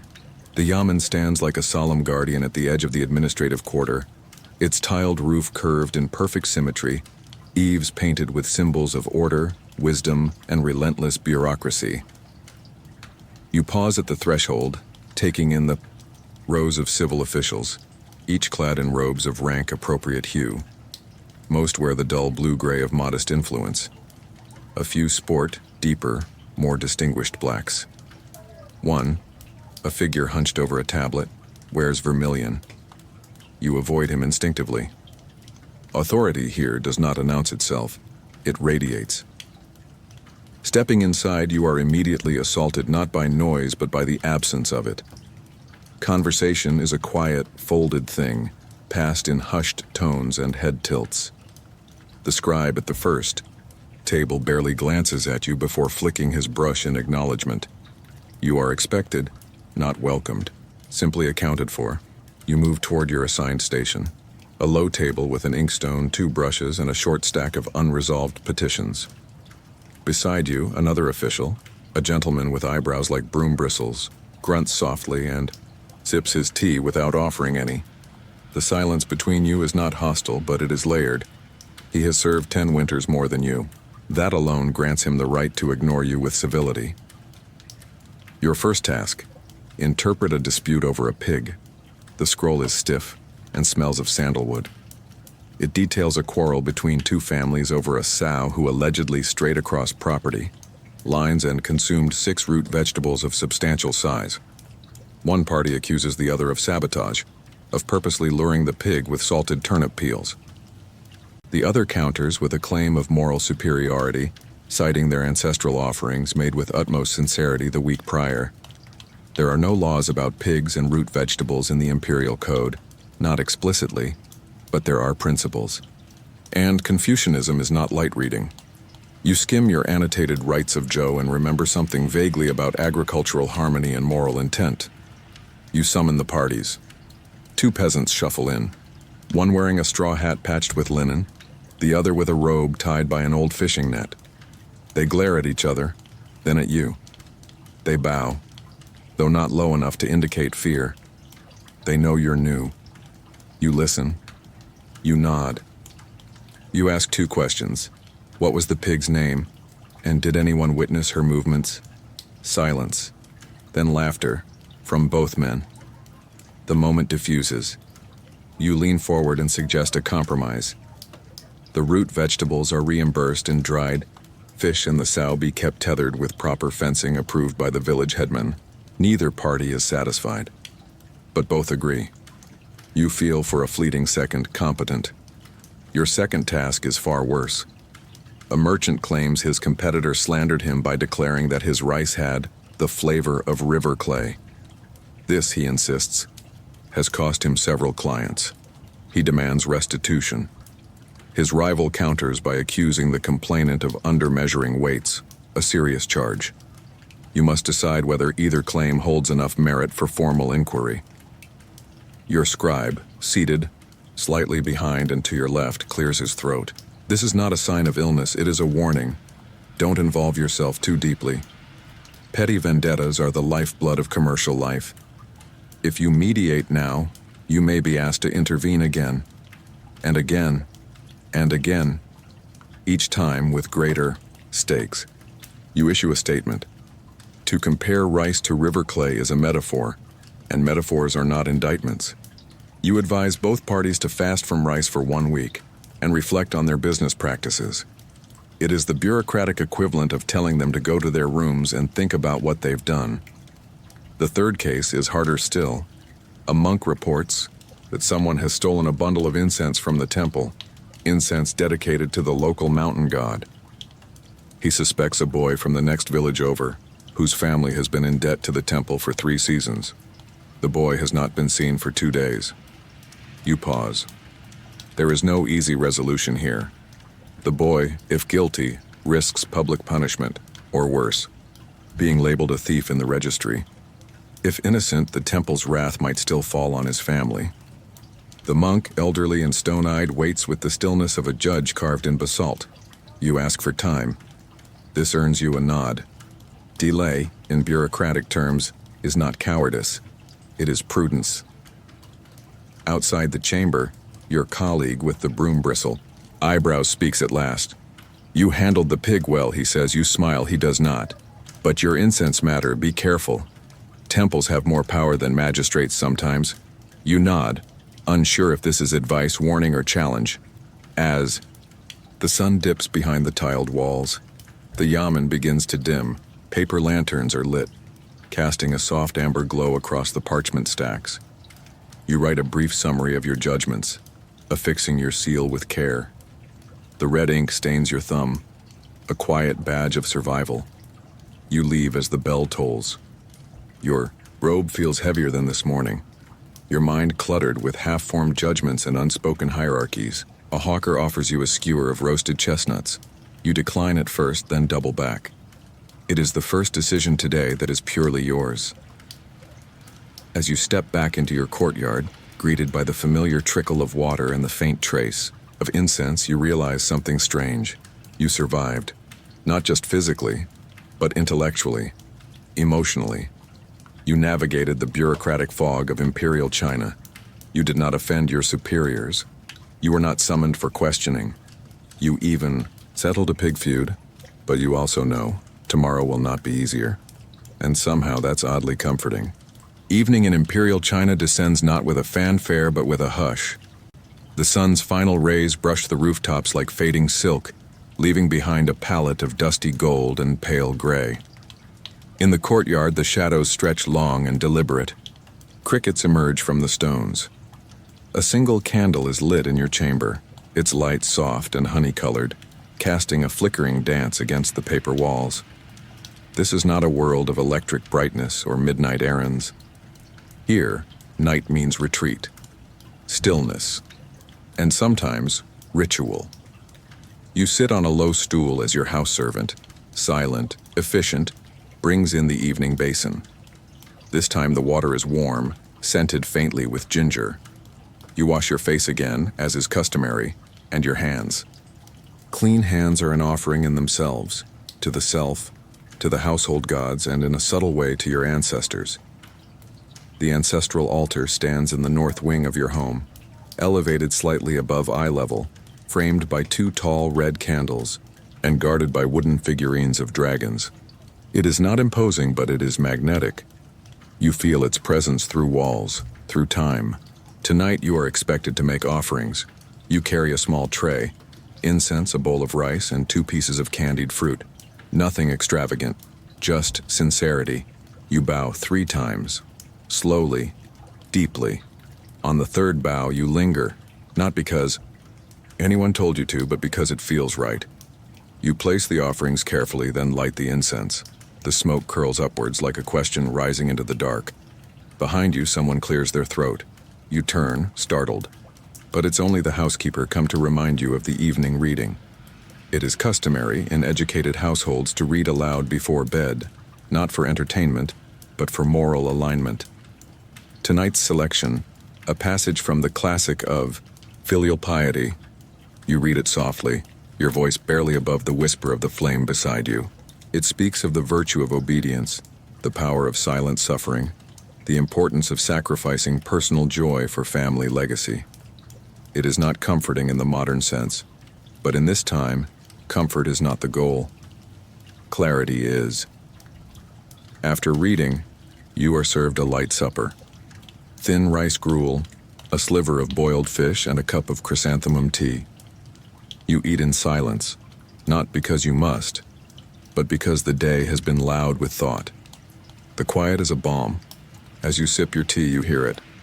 A soft knocking. Not at the door, but somewhere deeper, within the walls, or perhaps beyond them. You've been told it's the wood settling, or perhaps the old plumbing stones shifting slightly, with temperature. But every household has its stories. In Imperial China, belief in spirits is not a superstition. It's a framework. It does not contradict Confucian order. Rather, it weaves beneath it, like the hidden threads of a ceremonial robe. You've heard that improper burial can cause unrest, that disrespect to ancestors invites illness, that a broken ritual might leave a door open between this world and the next.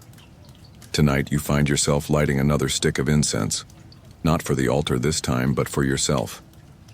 Sleep is not immediate. It is prepared. You remove your outer robe, folding it carefully. To crumple a garment is seen as disrespectful to the fabric and by extension to the weaver and so on, back through every act of labor.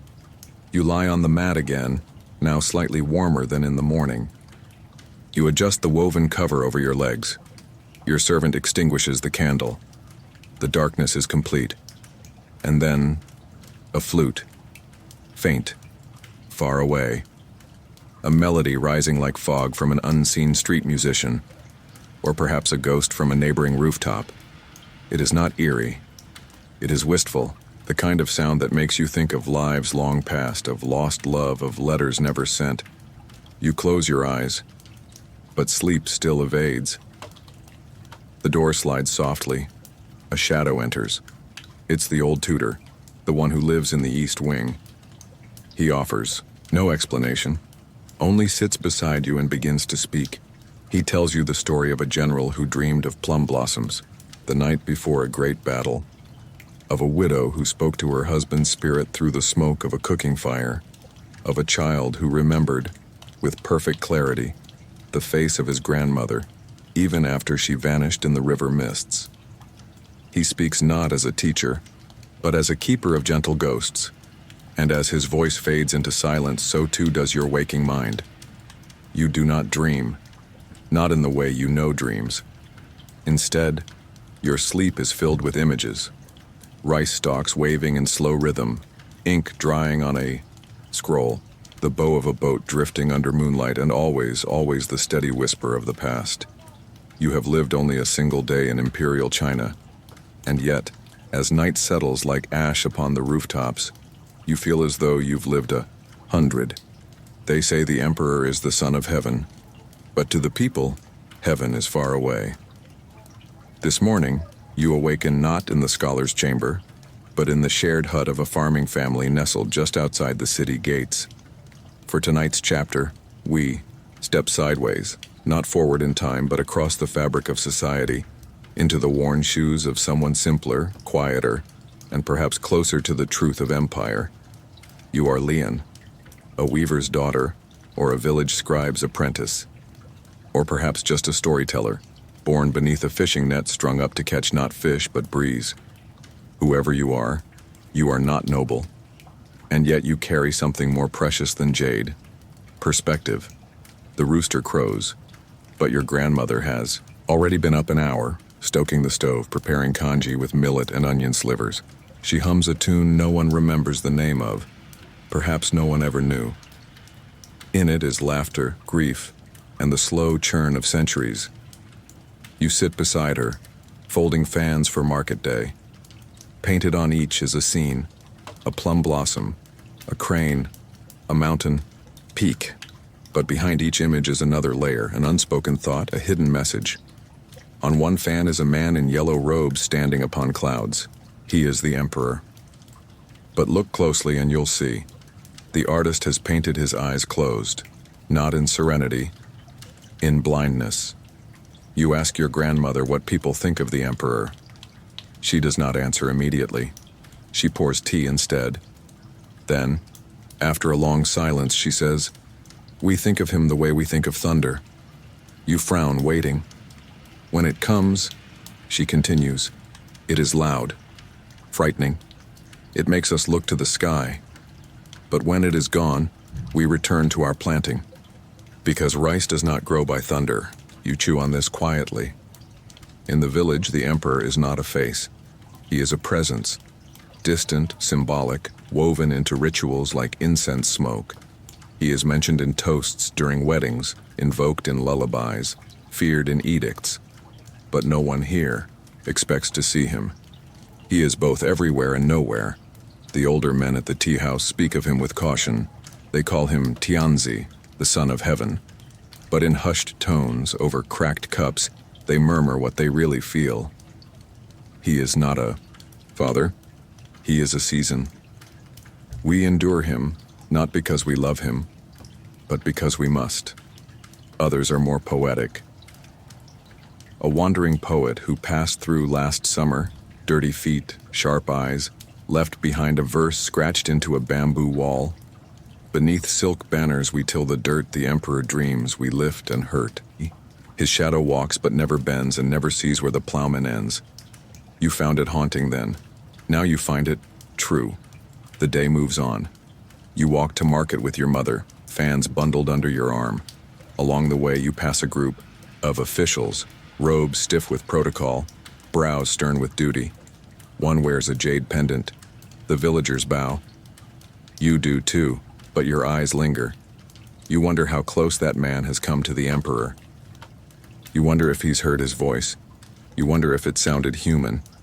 At the market, you set up your stall. The fans sell slowly. Most buyers choose the simpler designs, the blossoms, the birds. Few pick the one with the emperor. A man does approach. Finger tracing the image, he leans in and whispers, "You should not sell this one." You freeze. He doesn't look threatening, just tired. You ask why. He shakes his head, eyes closed. Someone will read it wrong. And then he is gone. That night, back in the hut, you lay the fan out beside the fire. You stare at the painted emperor. You dip your brush in ink. Slowly, carefully, you paint his eyes open. Now he is awake. And strangely, you are not comforted. You dream of palaces, endless corridors, gold leaf peeling from walls, servants walking backward, doors that open, and lead only to more doors. You dream of a throne? It is empty. In your sleep, your grandmother's voice hums again. The emperor is thunder, but what if the storm never ends? The next morning, a courier arrives in the village. He carries a proclamation, sealed in red, a new tax, or a new edict, or simply a reminder of power. He reads it aloud in the square. The villagers bow, nod, accept. Then they go back to their rice, back to their fans, back to dreams beneath the roof made of straw and old sayings. And somewhere far away, the emperor sits in his hall, unaware of the fan you painted, of the ink on your hands, or the poem on the bamboo wall. He is not cruel, he is not kind. He is a season. And in Imperial China, you endure the season, because to question it aloud would be like shouting at rain. The fan is sold the next week, not to a nobleman, not to a scholar, but to a girl from another village, who holds it up to the light and says, He looks like he's listening. You nod. You do not tell her he used to be asleep. The empire at first glance is made of stone, ink, and order. But look closer, beneath the surface of the carved jade, beneath the meticulously painted scrolls and the tight-lipped proclamations, and you will find something else. You will find silk. You will find whispers. And you will find salt. Tonight, your eyes are the eyes of a merchant's assistant in the southern city of Quanzhou. You are not noble, not poor, not especially bold. But you know how to listen. You know when not to speak. And above all, you know that in Imperial China, the most dangerous roads are not the ones on maps, but the ones traced in secrets. Your master deals in fabric, not the kind displayed at open markets, but the kind passed quietly from one hand to another in the half-light before dawn. Silk dyed illegally with foreign indigo, linen smuggled from distant desert towns, even lace, exotic and forbidden, from traders who claimed it came from beyond the lands of the sea. You do not ask where these goods come from. You only know when to carry them and when to lie. Salt is trickier. Technically, it is a state monopoly. To sell it outside imperial control is treason. But people do not eat laws. They eat rice. And rice without salt is sadness in a bowl. So the trade flows, quiet, constant, clever. You've carried pouches of salt sewn into the hems of robes.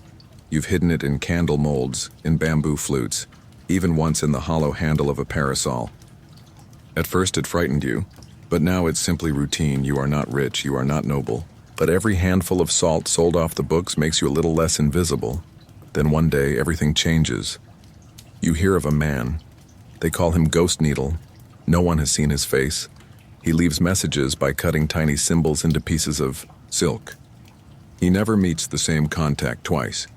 He is rumored to be both spy and scholar. Some say he once served in the Hanlin Academy. Others say he was born in a border town and raised by monks who taught him 20 languages and no loyalty. You do not believe in such stories until you find a package under your pillow. Inside, a piece of black silk, so thin it vanishes when held to the light. On it, embroidered in a single thread of silver, is a pattern you've seen only once. On the seal of an official executed last spring for excessive interpretation of imperial edicts. Alongside the silk is a note. Meet me by the incense pier at the second toll of the bell. Bring nothing but memory. You go. Not because you are brave, but because in this world standing still is more dangerous than moving carefully. The pier is quiet. A boat sways softly. Lanterns float on the river, set adrift by mourners for reasons unrelated to you. Yet their glow lights your path. You see a figure, slight, cloaked, still. He or she says nothing at first. Then, gently, how many roads can a map forget? It's a question. You don't know the answer, but you reply, at least as many as a court remembers. A pause, then a nod. You are handed a scroll. Inside, names, dates, shipments. But more than that, implications. It reveals a web of trade so vast, so carefully hidden, it threatens to reframe everything you thought you understood about the empire. You ask why you've been chosen. The figure smiles. Because you know how not to shout. Because you understand. Wait. Then they are gone. You return to your quarters. For the next month, you carry out your duties. You bow. You sweep. You deliver bundles of cloth. But in your pocket, always, is a copy of the scroll. Hidden in a false-bottomed box that once held dried lotus petals. You begin to notice things. The way an official's eyes flicker when a certain spice is mentioned. The way one noblewoman always orders more candles than she could ever use. The coded knock on the back door of a seemingly ordinary tea house. You see the empire's veins now, not its laws, but its lifeblood. Trade, information, loopholes, silk, salt and stories. Then one night your master disappears. No explanation, no farewell. His room is untouched but cold. A note on your bed. The price of knowing is the silence that follows. You don't sleep that night. You move your scroll to a safer place. You begin writing your own. Slowly, carefully, not to expose the empire, but to remember it. To map it not as it claims to be, but as it truly is. An empire not of commands, but of compromises. A year later, you are promoted. No one says why, but you now oversee shipments. You sign off on trade routes. You understand with quiet clarity that the most dangerous title in China is not emperor, but witness. And so you wear your silence like armor. You still bow. You still measure silk. But in your dreams, you see the salt trail that winds through mountains, the fan that hides a smuggler's mark, the coded poem in a merchant's receipt. And sometimes, just before dawn, you think of Ghost Needle and wonder if you've become him or her or something quieter still, quieter. It is spring in Chang'an, and the whole capital seems to float. Blossoms drift lazily through the air like scraps of dreams half remembered. The city hums softly, not with the clangor of labor, but with the contented sigh of a place at peace with its own grandeur. The Tang dynasty is in full bloom, and everywhere there is color. Vermilion banners, gold-threaded robes, green tea poured into jade cups. You are 17. You are Xu Liang, the second son of a minor clerk stationed in the Ministry of Rights. You live in a modest courtyard near the Plum Garden District. Your home is shaded by an old persimmon tree and perfumed by the ink you grind each morning for your father's ledgers. You are, by all measures, unremarkable, except that you are in love. Her name is Shen Rui.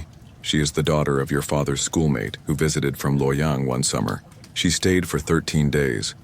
On the second, she recited poems to a startled crane. On the seventh, she laughed so hard she startled the koi in the garden pond. On the last day, she left behind a red ribbon and a silence that settled over your chest like a second robe. You never told her how you felt. It was not proper. You were too young. She was promised elsewhere. The usual reasons. But 4 years have passed, and the memory of her remains more vivid than the ink stains on your fingers. You remember how she brushed her hair with a carved comb shaped like a phoenix. You remember how she frowned slightly when thinking, as if balancing a secret on her tongue. You remember her voice, lower than most girls, like silk dragged slowly across rice paper. This morning, the air carries the scent of rain, though the sky is cloudless.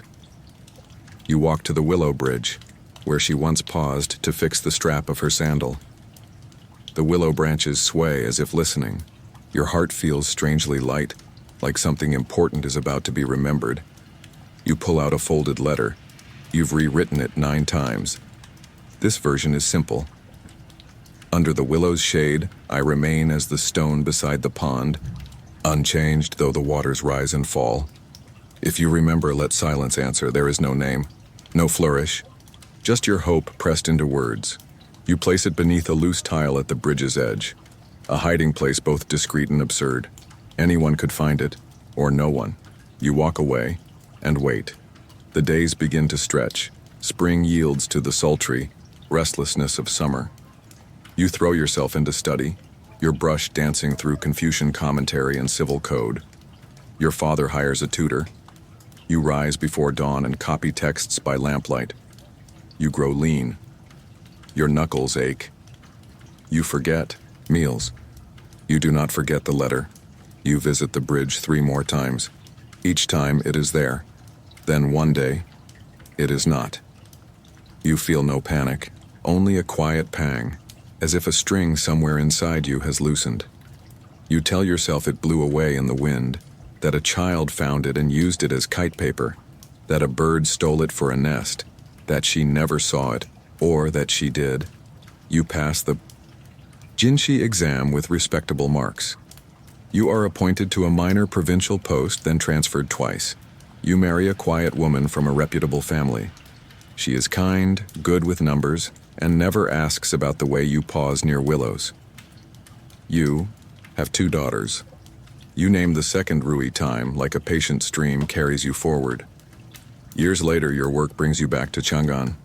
The capital is changed, louder, faster, more gilded, yet somehow smaller. You find yourself once more at the willow bridge. The tree is older. The roots now break through the stones, but the branches still sigh in the same rhythm. You sit for a while, remembering the way she used to brush fallen leaves from her sleeves, the way she walked with one foot slightly angled outward. You know this is foolish. Nostalgia is a luxury for poets and old men. And yet you linger. Just as you rise to leave, you notice something beneath the roots, half buried in dirt and memory. A small lacquer box. You open it, hands trembling slightly. Inside, wrapped in faded silk, is a letter. Yours, folded precisely, still bearing the faint trace of sandalwood. And underneath it, another. The stone remains. And beside it, the wind waited. I remember. It is unsigned, but pressed inside is a single plum blossom, out of season. You sit on the bridge for a long time, letter in hand, listening to the river. You return home that evening different. Not younger, not sadder, just softer. You say nothing to your wife, nothing to your daughters. You place the letter inside a scroll of Levi's poetry and seal it inside your study wall. Years pass. One day, your granddaughter, playing near the garden, finds the scroll. She asks you, "Did you ever love someone who wasn't grandmother?" You smile and reply, "Once beneath a willow, long ago." She does not ask again, but she writes a poem that night and leaves it under the bridge.